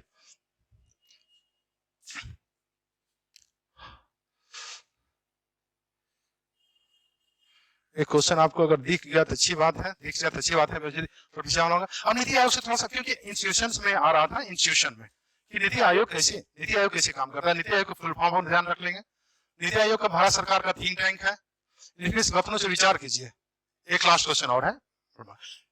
नीति आयोग भारत सरकार का थिंक टैंक है। बिल्कुल सही है, बिल्कुल सही है। ये बॉटम टू टॉप मतलब इधर से इधर जाता है, ये भी सही है।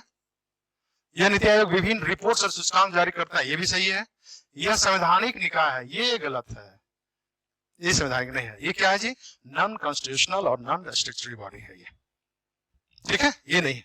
ये इसमें बहुत फंसाता है, बहुत लोगों को कंफ्यूज करता है। तो नॉन कॉन्स्टिट्यूशनल बॉडी और नॉन स्टैट्यूटरी बॉडी है ये। नीति आयोग को फुल पता बताना। पहले क्या था नीति आयोग, तो कब बना? 1 जनवरी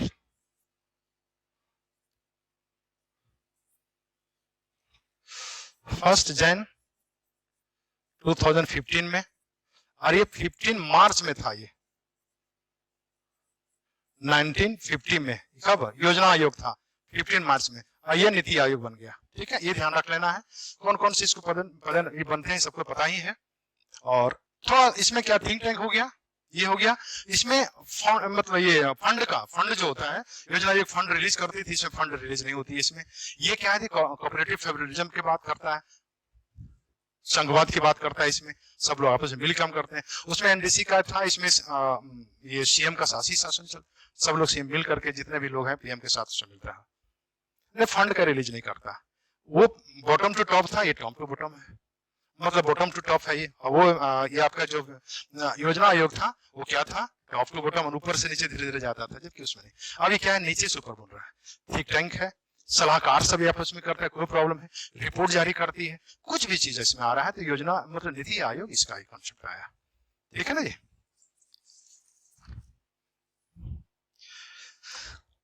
हाँ, एक चीज और भी कि ये 1 ईयर और 5 ईयर था। ये मतलब 5 ईयर प्लान था इसमें। किसमें? योजना आयोग में 5 ईयर और कभी कभी 1 ईयर प्लान भी आता था। जबकि इसमें कौन सा नीति आयोग में क्या गया? 3 ईयर, 7 ईयर और 15 ईयर। ये ध्यान रखना है। इसमें क्या था? ये एक्शन एजेंडा बना है, एक्शन एजेंडा। ये स्ट्रेटजिकल बना है ये। और ये क्या हुआ है जी? विजन डॉक्यूमेंट्स बना है। तो ये क्या हुआ? 3 ईयर, 7 ईयर और ये कभी कभी पूछ देता है कि 7 ईयर जो था वो विजनरी डॉक्यूमेंट्स का है, दिखाया गया कि स्ट्रेटजी के दिया है कि एक्शन एजेंडा है। तो 3 year action agenda, 7 year strategic है, रणनीति के लिए है, और वो जो 15 है विजन्स डॉक्यूमेंट, यानी विजन दिखाया दे आगे के क्या करना है। सो ठीक है। इसमें जबकि 1 और 5 ईयर इसमें था, इसमें जबकि ये कर दिया गया। तो करीब करीब और इसमें से कुछ संविधान निकाय और ये है। रिपोर्ट्स इसमें करते हैं। रिपोर्ट्स इसमें किस बेसिस पे? इनोवेशन के लिए आता है, जैसे एम्स आता है, एम्स आ गया, शिक्षा के लिए निकाला, एग्रीकल्चर के लिए निकाला। ठीक है, ये रिपोर्ट्स नीति आयोग निकालती रहती है। एचडीजी इंडिया इंडेक्स निकालता है, तो ये सब पूछता है। तो आपकी जो रिपोर्ट्स इसमें आ रहे हैं इससे रिलेटेड क्वेश्चन आते हैं। क्लियर? लास्ट क्वेश्चन आपके सामने आएंगे। आपके देखिए, लास्ट क्वेश्चन आपको आ रहा है, ये बड़ा हारा दिख रहा है, बड़ा दिख जा रहा है, बड़ा दिख रहा है। देखिए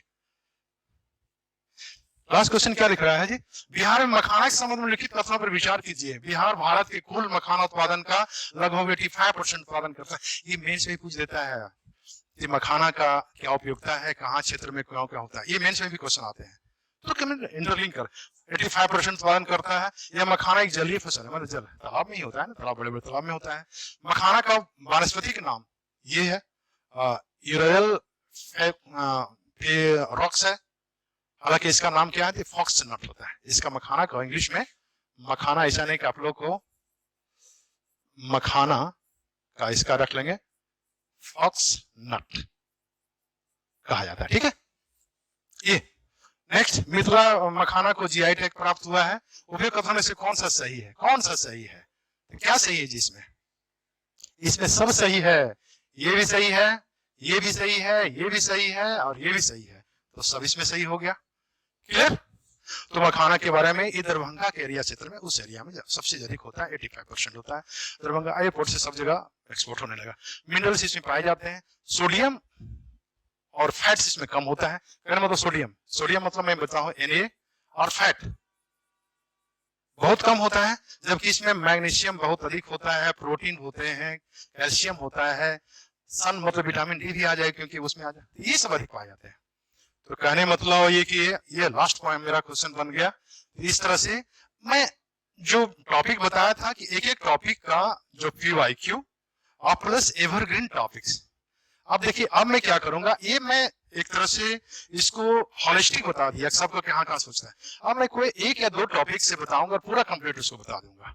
जैसे मान लिया मुझे लगता है कि नेक्स्ट क्लास में फॉरेस्ट रिपोर्ट या तो इंडिया का और बिहार का मिला करके, या जीआई टैग, 2-3 सेक्शन का जो भी होगा टाइम बाउंडेशन में कर देंगे।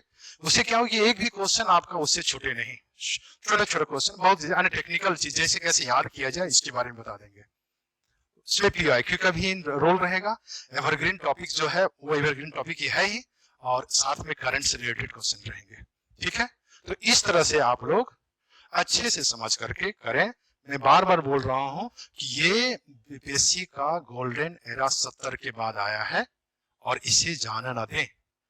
मैं पूछेगा वही फिर से आपका, इधर उधर की बात न कर, ये बता आपने एक सीट डीएसपी एसडीएम क्यों नहीं लुटा? मैं तो वक्त बहुत दिया था ना, मैं तो वक्त बहुत दिया था, तो इधर तो मैं तो वक्त बहुत दिया था, ढेर सारा दिया था, तो फिर आपने वक्त को इधर उधर क्यों बांटा? क्यों बांटा? क्लियर? इस शर्तों से मैं कह देना चाहता हूं कि आप लोग फोकस करें, और जो भी हडल्स होंगे, आस्था IAS यहाँ पे बहुत सब प्रोग्राम कर रहे हैं आपके लिए। बीपीएससी 72 में जितना लोग लाभ उठा लें आप लोग, और सफल हो। जो आपका मनचाहा पसंद है ले लें, गोल्डन अपॉर्चुनिटी है तो गोल्डन बन जाए, गोल्डन मेडल लें आप। ठीक है, थैंक यू।